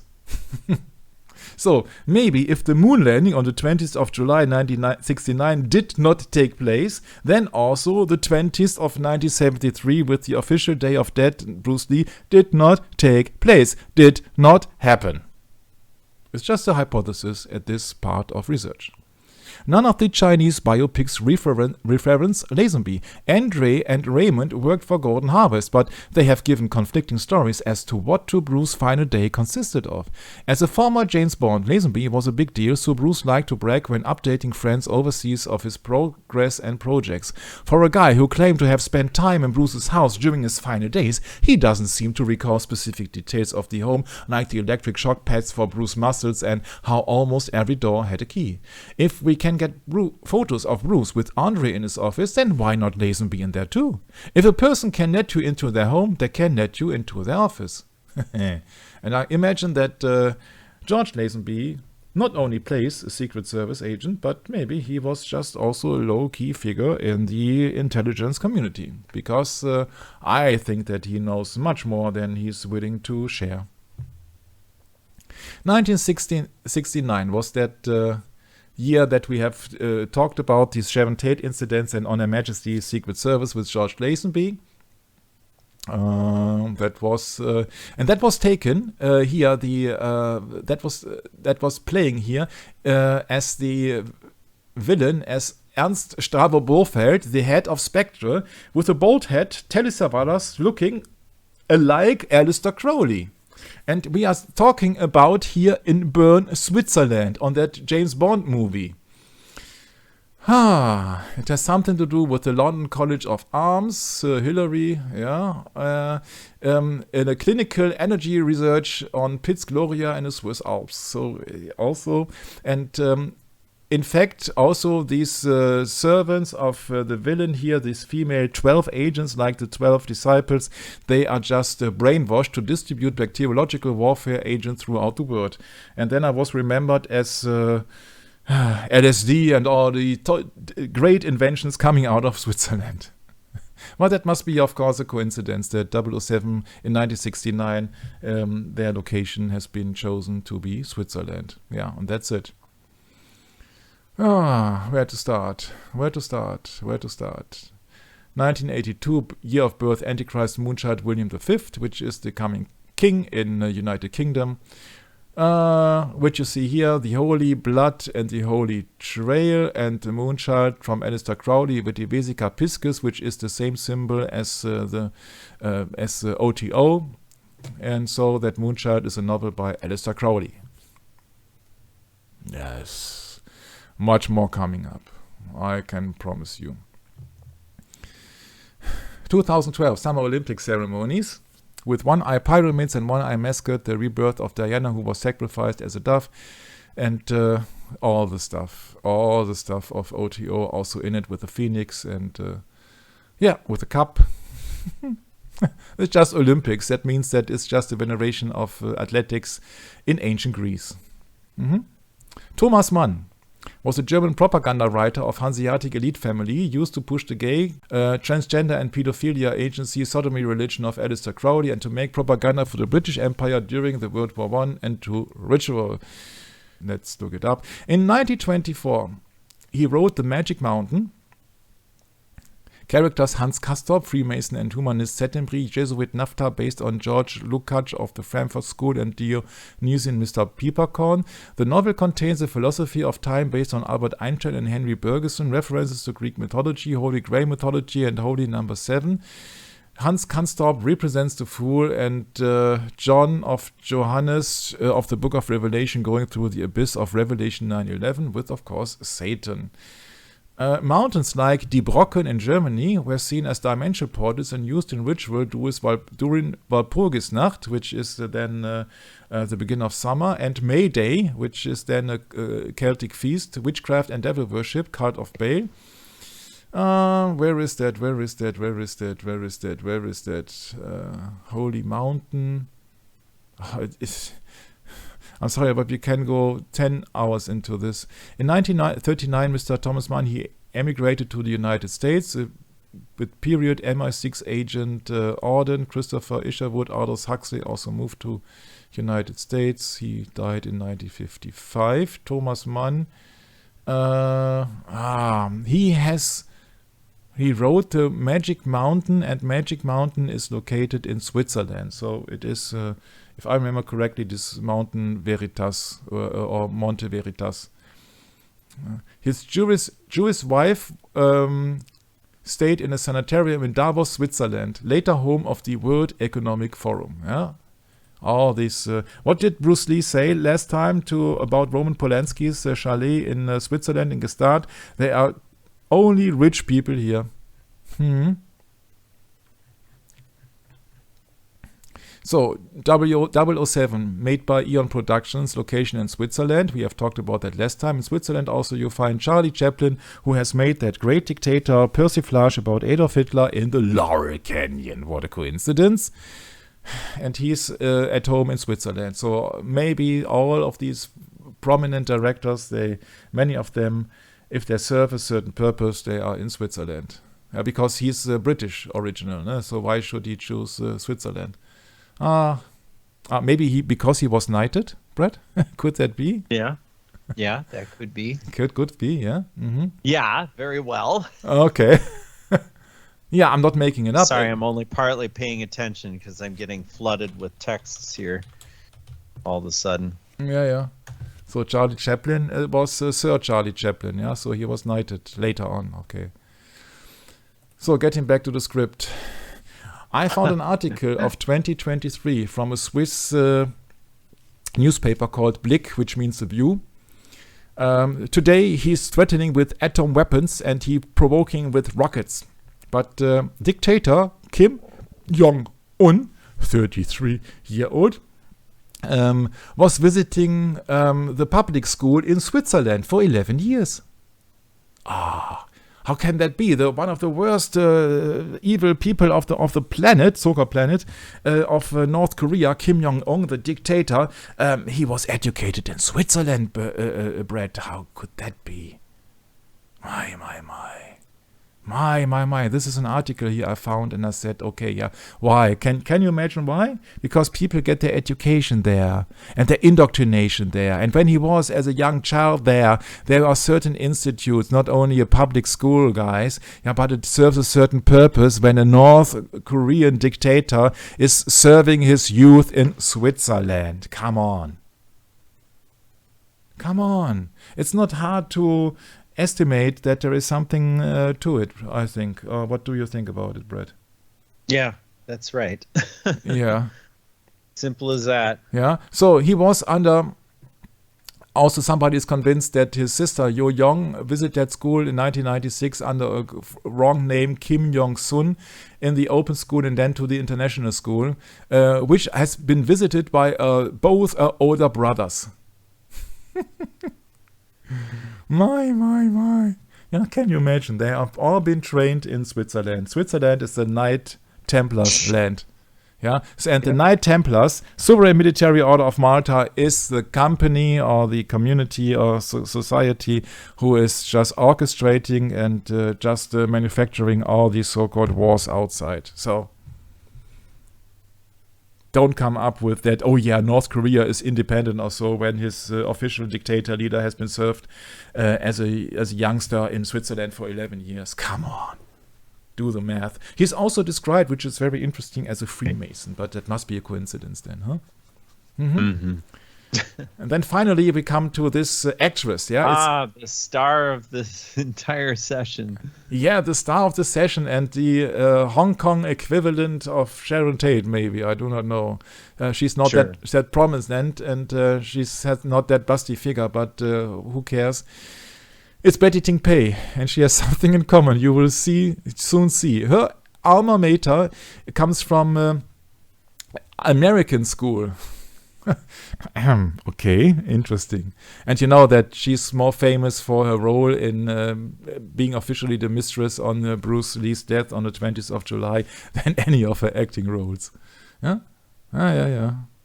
Being the center of international speculation regarding the untimely death of Bruce Lee in her apartment, which I highly doubt that Bruce Lee died in her apartment. But who am I to...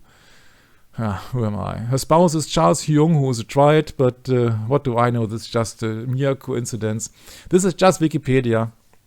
She was raised in Taiwan, which formerly belonged to Japan and now belonged to China, and there is a big struggle because they want to be independent, and I think that Taiwan could serve as the next distraction for a kind of a war scenario to make a big impact into the world's economy.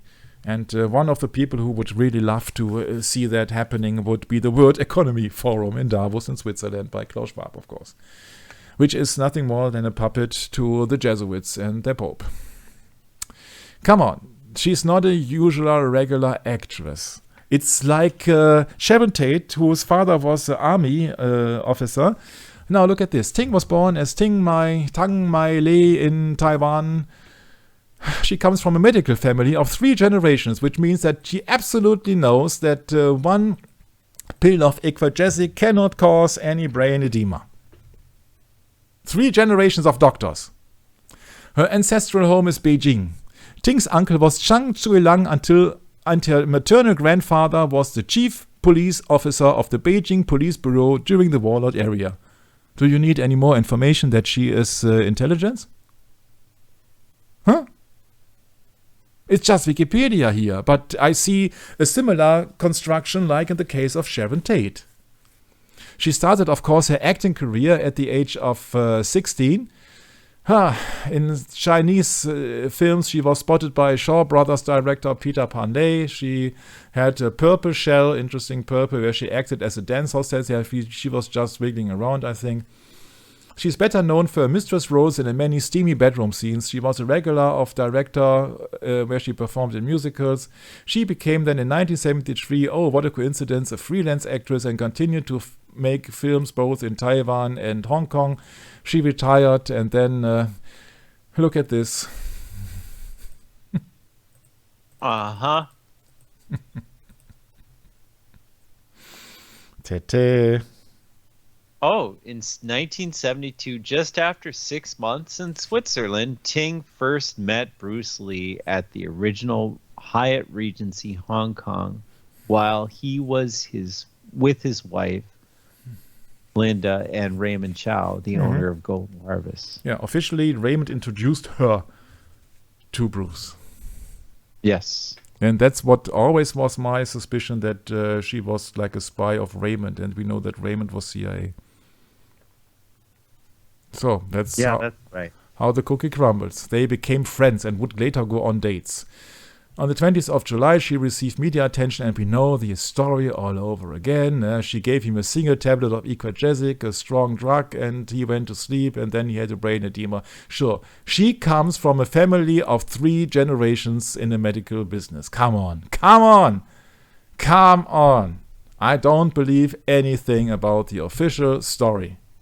His death was allegedly caused by allergic reaction that resulted in brain edema, swelling of the brain. The coroner described his passing as death by misadventure, of course.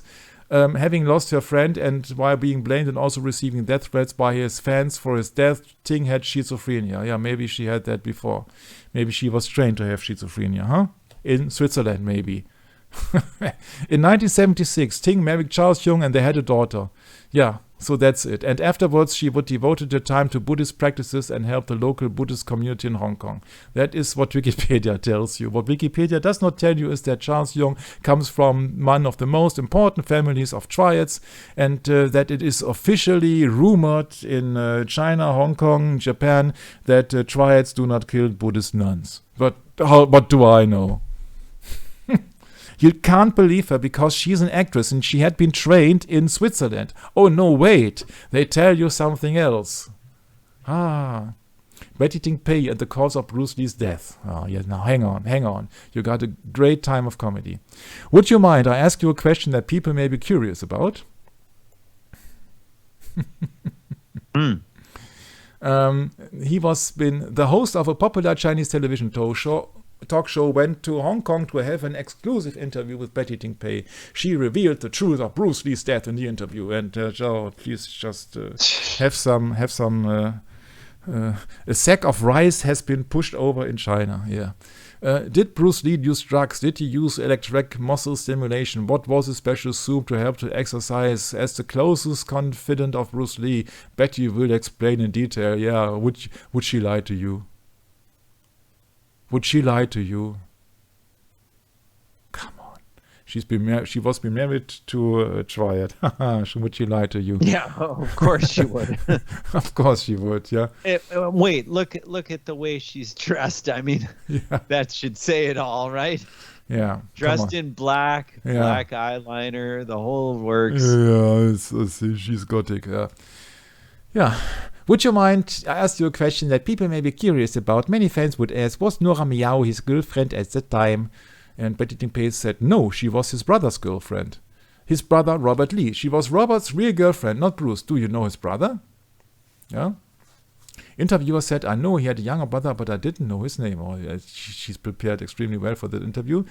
Betty says, his younger brother named Robert Lee Miao. So Nora Miao was Robert's girlfriend. They had been together for several years, so Miao knew Bruce Lee pretty well. Most fans don't know that, and I think that Miao was Bruce Lee's girlfriend, blah, blah, blah. Gossip, gossip. Actually, I was thinking that Miao was very kind and so beautiful. Why does she like me, not Nora Miao?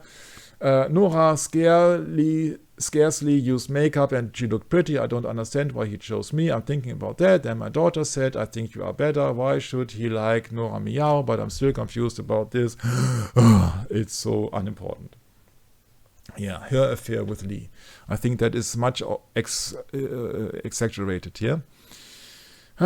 Ting was labeled with coquette, bad woman and a carnal porn star by the media. Ting said these words were quite polite. There were more distinguishing things. It was really confusing that when Ting's negative reports were so pervasive, Lee still took it very calmly and remained the same. What was Ting like in Lee's eyes?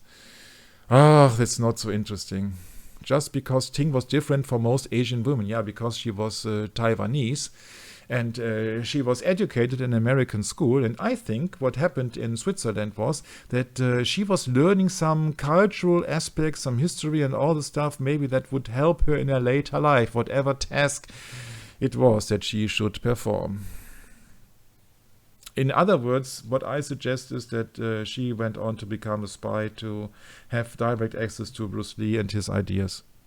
That's my first thought when I was looking into her years ago.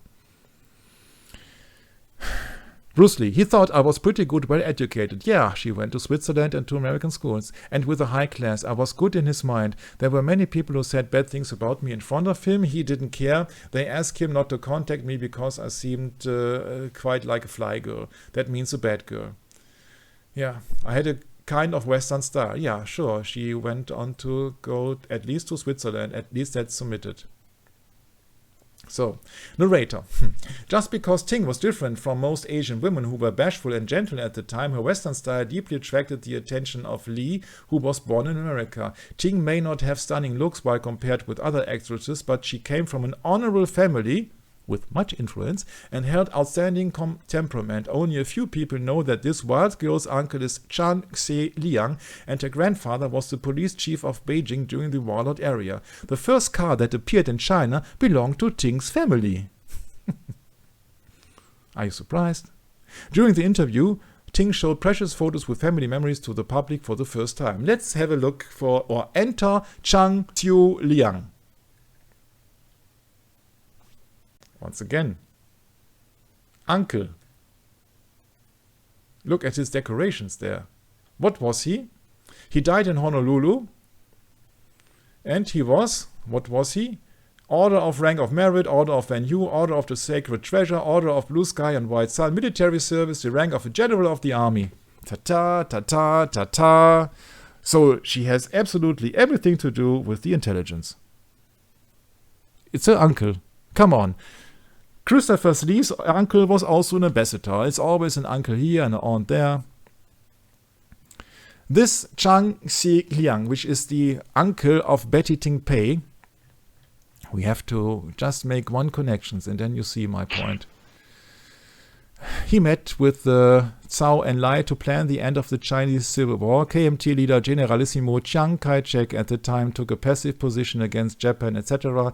In December 1936, Chiang, so the uncle of Betty Ting Pei, and General Yang Chuen kidnapped Chiang Kai-shek, imprisoned him until he agreed to form of united front with the communists against the Japanese invasion. There you got it already. There you got it. You have to know who Chiang Kai-shek is, huh? Can I remember to some minor YouTube channel called Brett Norman? Yeah. When we did on purpose a session about what about China?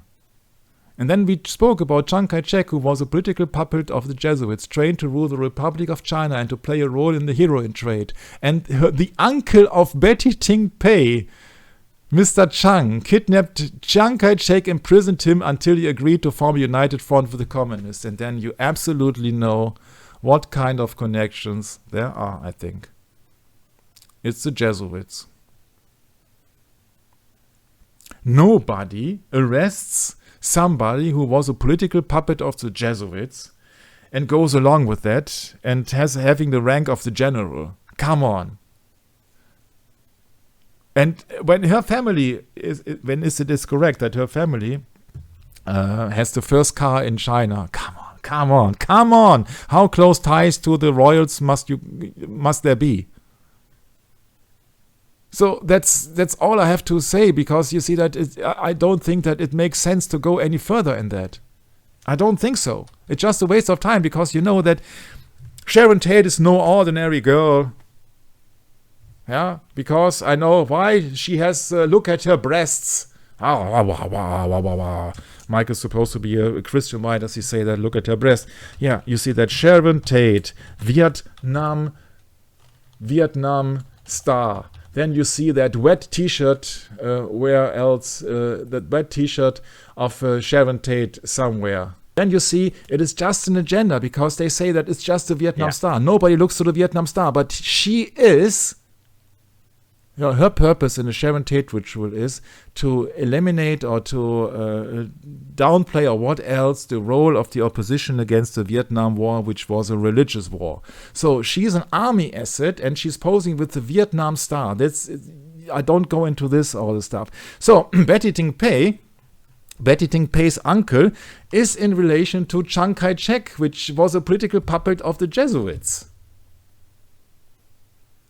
And one of her relatives is a police chief. Don't you see it? These are no normal actresses. It is not Sharon Tate, neither is Betty Ting Pei.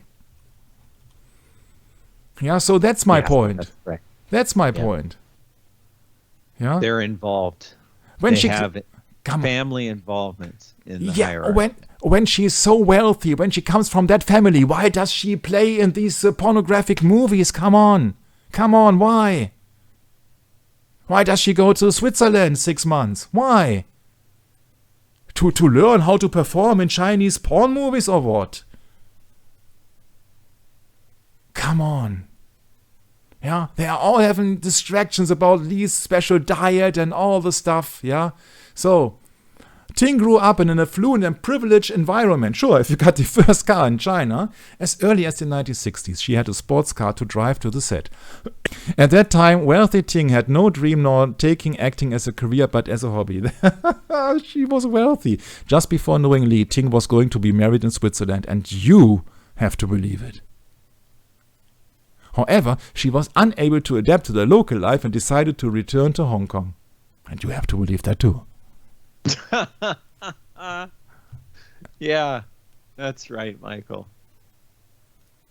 Yeah, so maybe that's the same reason that Kim Jong-un went to Switzerland, huh? To get his education. Yeah, because now, you see what I'm trying to connect the dots. When we talked about Roman Polanski last time, that he invited Bruce Lee to Switzerland 10 days. And Bruce Lee said in his letters to Linda, yeah, it's so boring here, and all this jet set, and all just women, and blah, blah, blah, blah, blah. There must be a purpose in it. And then, out of a sudden, we see or we learn that in 1972, so 2 years later, Betty Ting Pei went to 6 weeks to Switzerland and learned something officially for a marriage. I don't buy that. I don't buy that. Why should a wealthy girl from Taiwan go to Switzerland to marry somebody? Yeah. So I don't buy that story.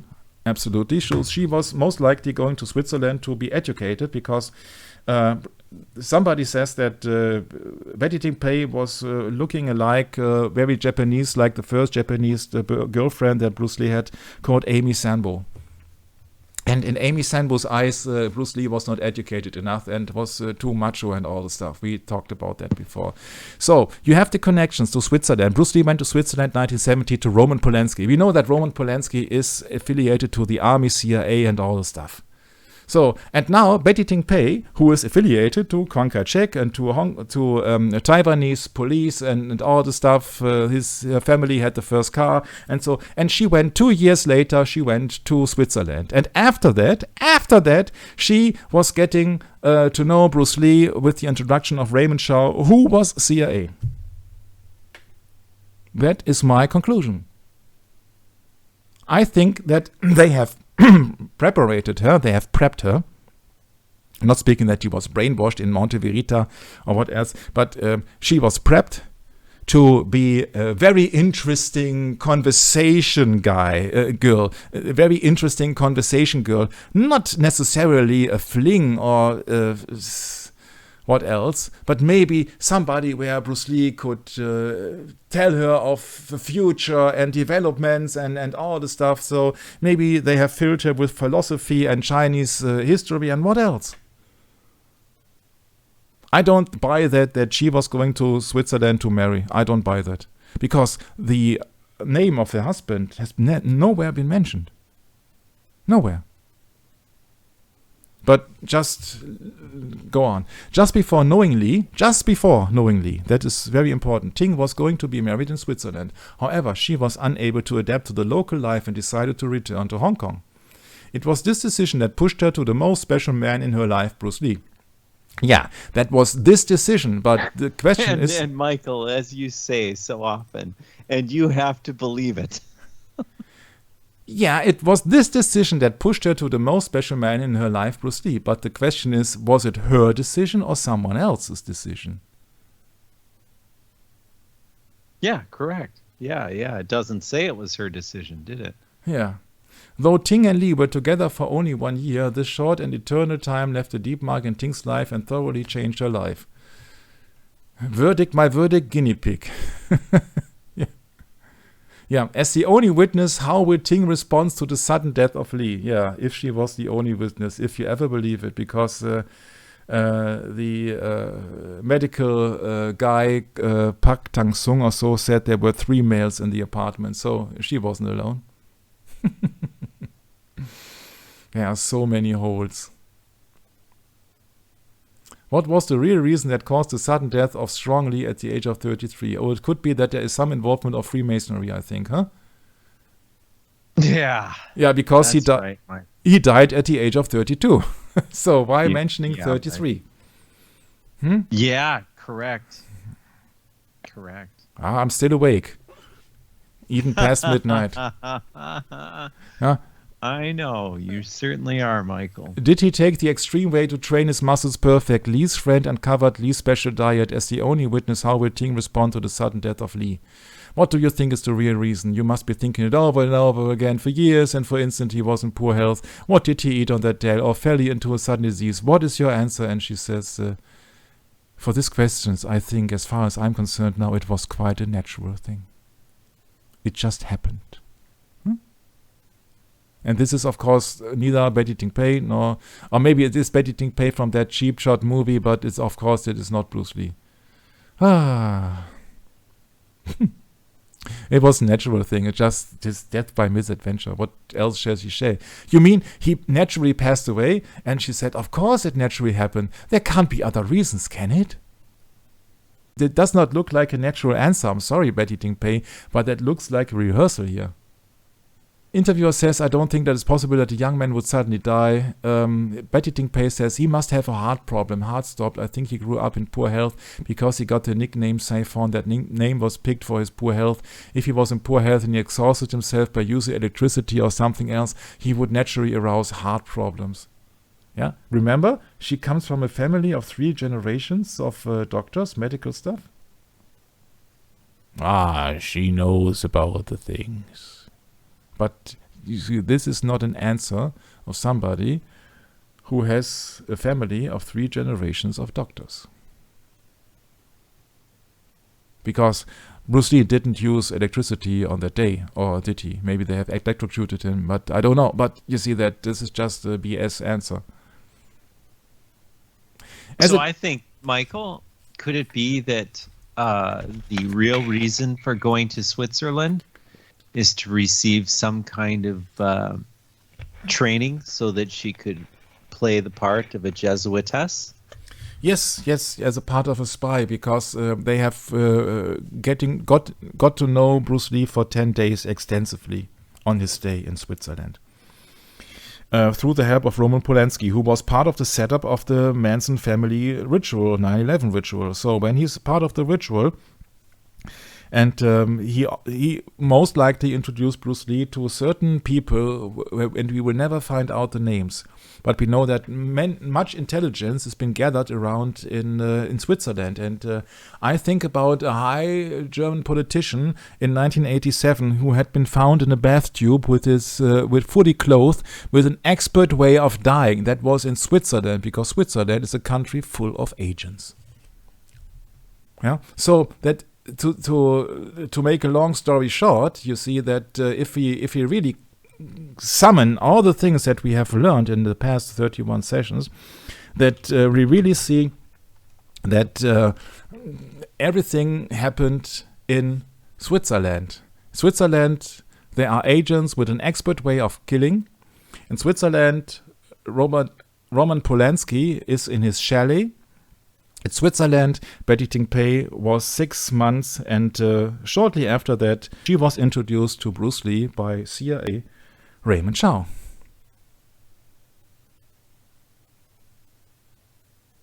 You only have to combine all the dots. So most likely, I think that they have just trained her to be of use, to spy for high-profile people, and one of them, at least, was Bruce Lee.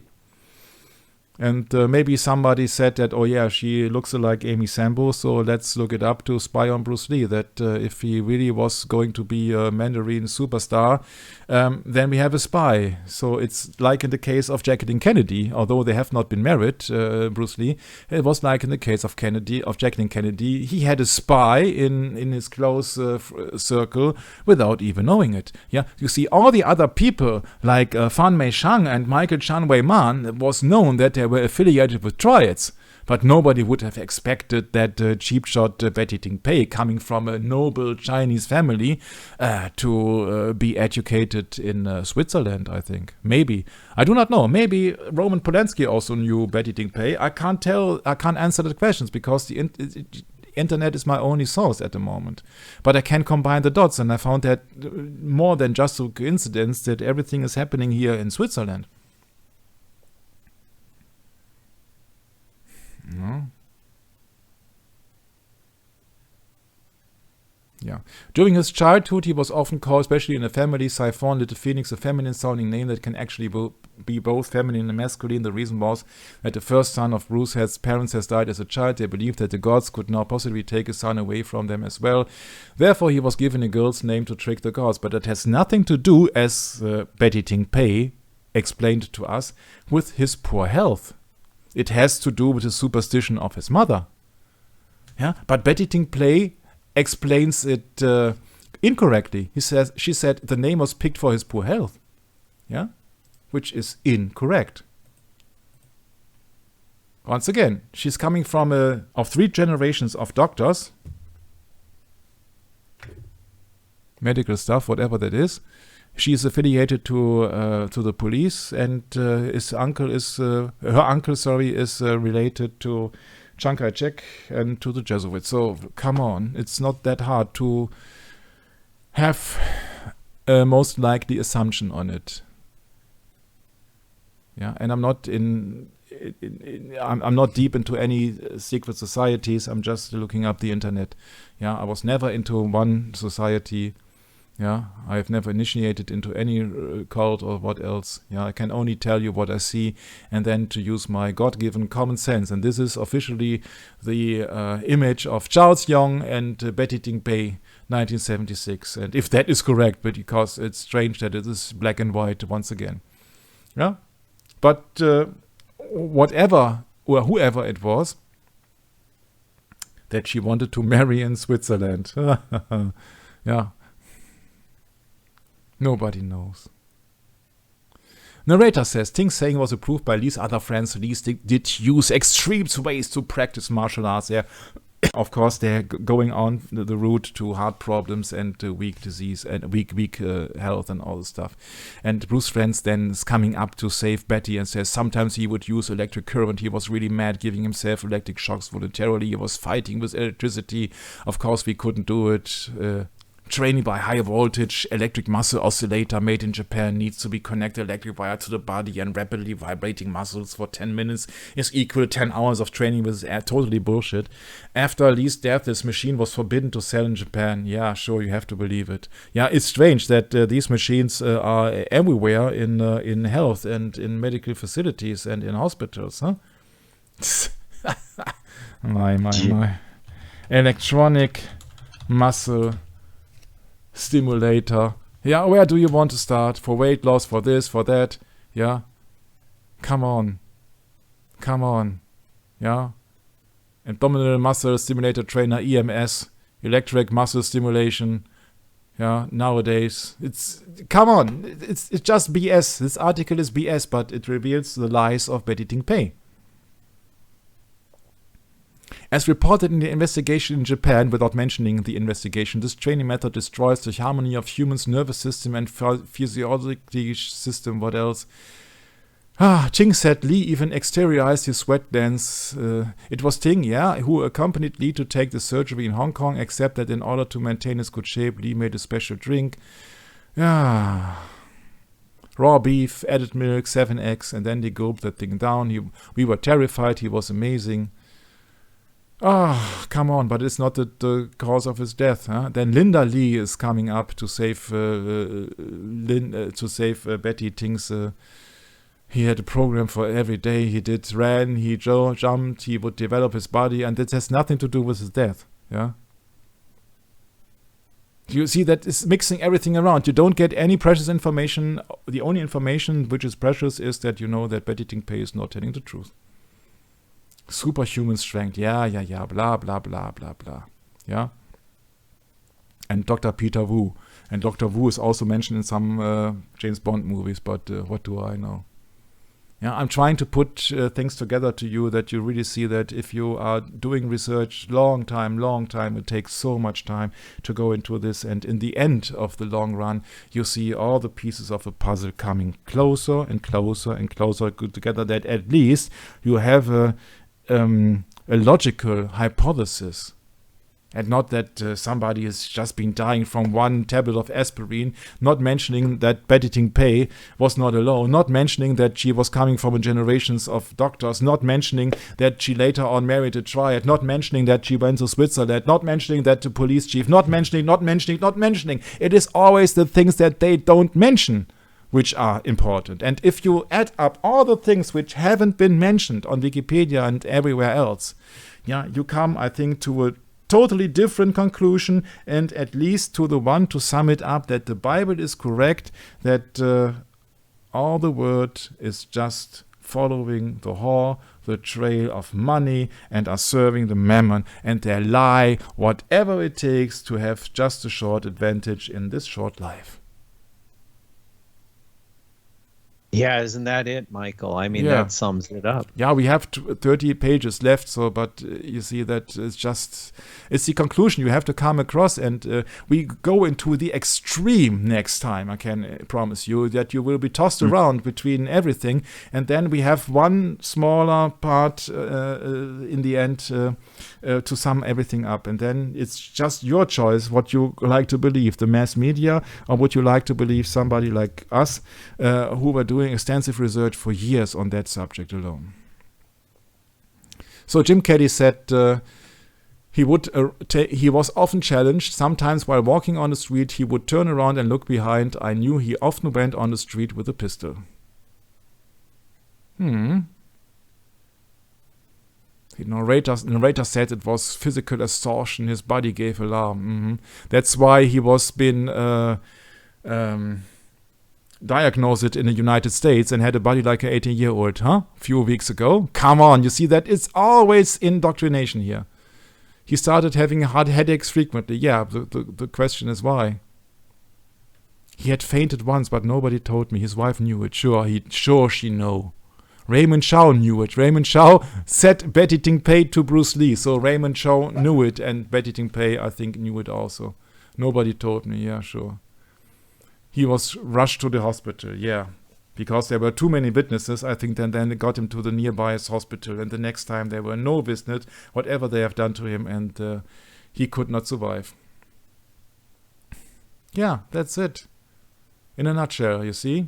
He was in serious condition on the 10th of May. Yeah, sure, 5 days after the insurance policy was activated. What a coincidence. Nobody tells you this. Nobody tells you all these coincidences, but I like to tell it. And unexpectedly, or on purpose, 2 months later, the accident happened again, which I think was no accident, because in the United States, he was fine. He was fine. He had a body like an 18-year-old. He never fainted in the United States, as far as I'm concerned. Yeah. Well, yeah, Michael, you're right. It all comes down to who you trust, and how can we trust the media? I think we're learning now more than ever how much this is true. I think God's going to prove it to us through one crisis or another crisis, but man, it just couldn't be more obvious today. And, you know, the world doesn't think about religion, Michael, much. I mean, they should, but they don't, because, usually people aren't told the truth about religion, because you have to study and earn that on your own. No one is responsible for teaching you the truth. You have to go seek it out. That's the truth. It's hard to find. It's difficult. It's painful. You have to be, what's the word, Michael? You have to be humble. It's all about humility. Humility is the number one trait to truth. Yeah, but you see, you won't get the truth on the mass media, because this mass media is meant for the masses who are in the line of Cain. So they only worship the fights and the speed and what else. Yeah, so they don't want to know the truth, because that would shatter their image, their idol. And what do we have now? We have social media, so we can all be idols, Michael. Yeah. Yeah, you see that. I mean, even Swiss intelligence agencies there are. You see that. I don't know what is or who is related to Betty Ting Pei and Raymond Chow and Raymond Liebling, called Roman Polanski. Yeah, I don't know, but there are intelligence services all over the world. Yeah, there is. Cold War intelligence. Not much is known about the Swiss intelligence agency. However, case files from the Swiss Federal Police has been recently uncovered showing information regarding Swiss intelligence dealing with the People's Republic of China. During this period, approximately 1960 to 1980, Switzerland's main goal regarding intelligence was the threat of communism within the country. Can you believe it? That small country protected by the papacy and by the Knights Templars, they have a threat of communism within the country. You see, this is comedy. Right. What they submit is that they have ties to China.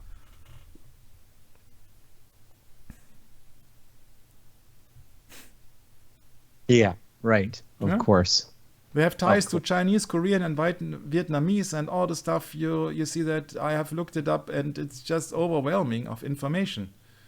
Yeah, they have interception systems called Onyx, and they have also here in Royal Air Force, so United Kingdom, Little Saiwan was a signals intelligence station in the Sioux Saiwan area of Hong Kong.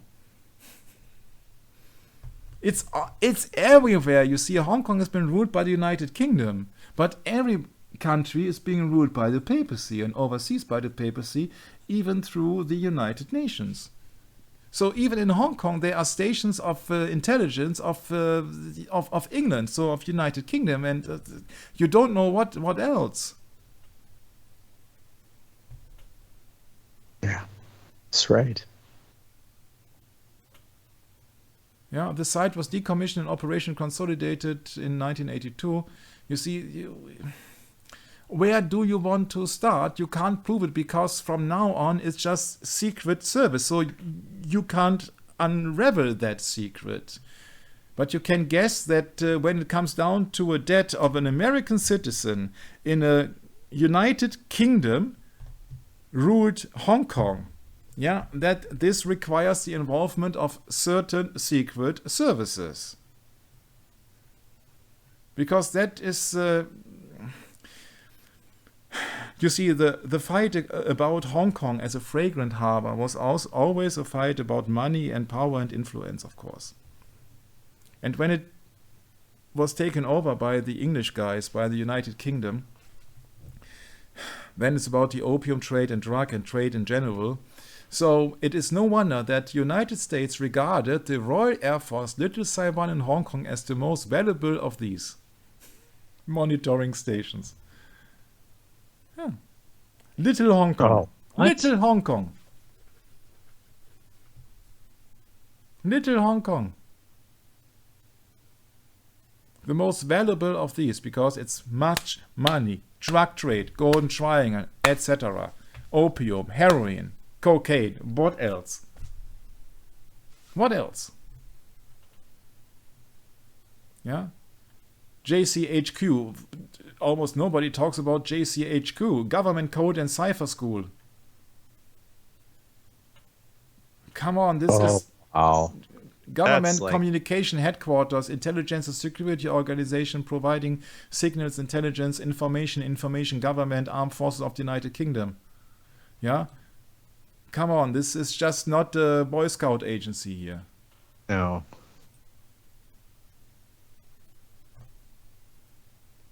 That's for sure. You can look it up for yourself. I'm not reading anything because it's just too much. Yeah? Risk from increased terrorism, organized crime, illegal access to nuclear, chemical, and biological weapons in the wake of threats and J division and this division and that division. Yeah, can you imagine that it's a complete web around the world and you can't escape that. According to Edward Snowden, which is a disinformation agent, at that time GCHQ has two principal umbrella programs. Umbrella like the Umbrella Man. Come on, wake up, please. For collecting communications, mastering the internet for internet traffic, and global telecoms exploitation for telephone traffic. So that means that it's highly likely that every telephone conversation in Hong Kong could be monitored by the Secret Service of the United Kingdom via the GCHQ. That is just one assumption. There are many other things. And Yeah, it says that they have all kinds of things going on there. yeah, see Hong Kong, Yes. please, as an outpost of the United Kingdom.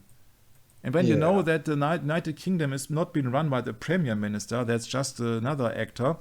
It's just been run by Queen Elizabeth as a servant of the papacy. Yeah, then you have a small idea maybe what Hong Kong and everything is about, and then I close down the script here because you see that where do you want to start? The main thing that's important for me was that I really see that there is no information, and I have read extensively, even Chinese Wikipedia and what else, and translated back and forth.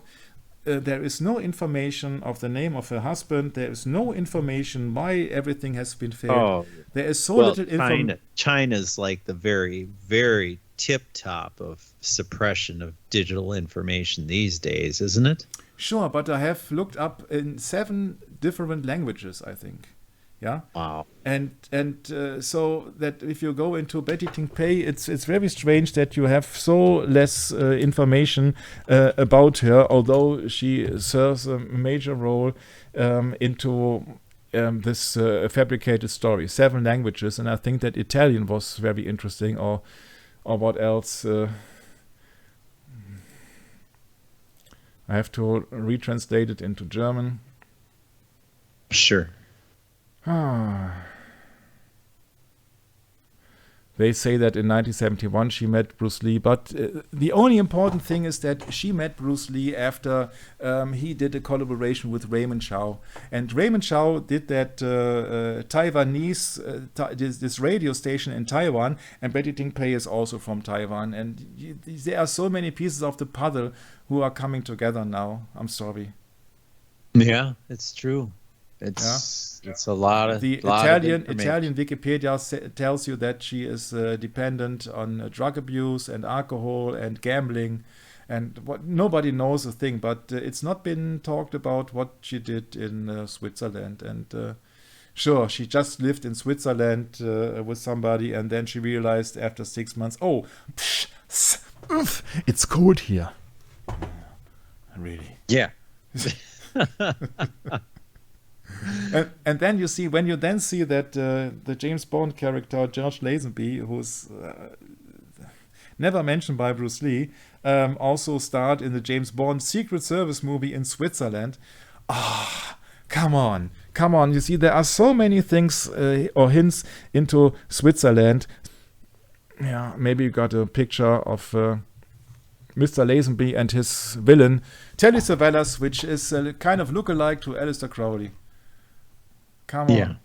I can only give you clues. I can't prove the entire thing, but I think that my hypothesis makes much more sense in a satanic world than all the Wikipedia mass media fairy tales.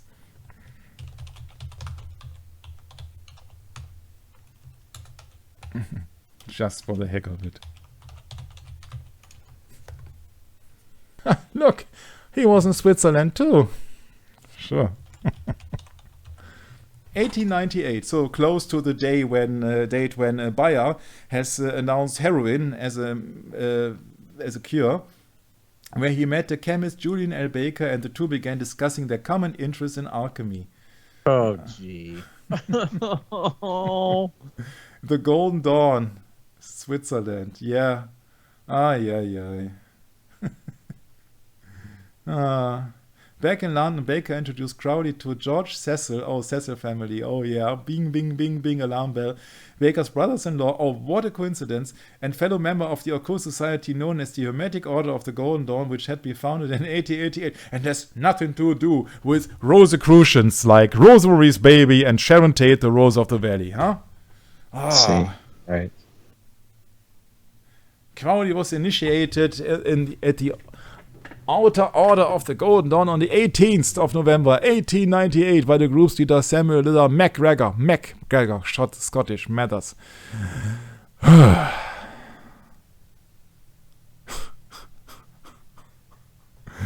think the entire world is just a fabrication. We're living really in a Truman Show. Mm-hmm. Really. The Truman Show.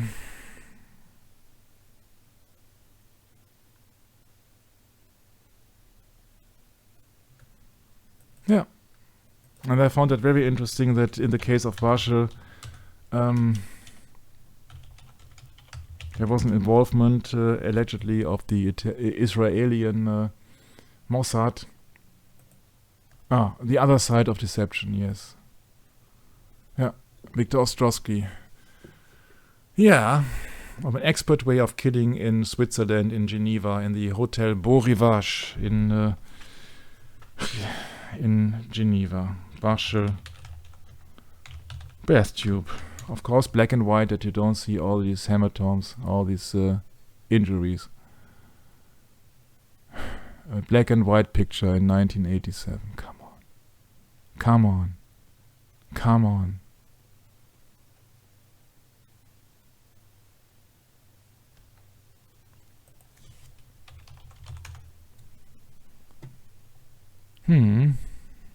No, German media won't show you any partial picture in color.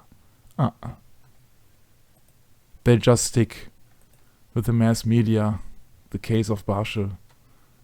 Up to this day, very day, they tell you that it is suicide. Because he was a corrupt politician. Up to this very day. Oh yeah, there's somebody, but I think that is an actor here. Oh, that's just an actor here. Right. Of course. So I decided to sign off for today. It has been a long day, and we have done 2 sessions, and I can assure you, if you found that session or these last sessions to be quite hard to follow, I can tell you, or kind of promise you, that you haven't seen nothing yet when we talk about the next session, really. Oh yeah, I can imagine, Michael. The prep work that we've done to this point is really a tall. I mean, it's a stack of information, all right.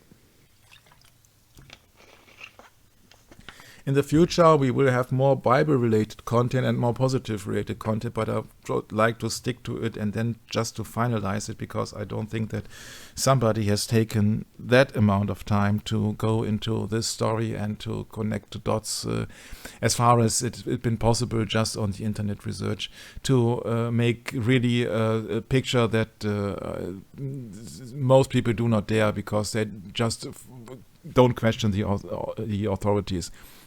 And we have also to question some researchers as well, and you find that in the next sessions that out of a sudden you see that from a different perspective, that even people who are trying to make a point in the alternative business, I don't trust anymore. I only trust myself, and I only trust my common sense, and we have to more to trust the Bible and to God, that really this world is a total mess. It's all lies everywhere. Everywhere you go, there are lies.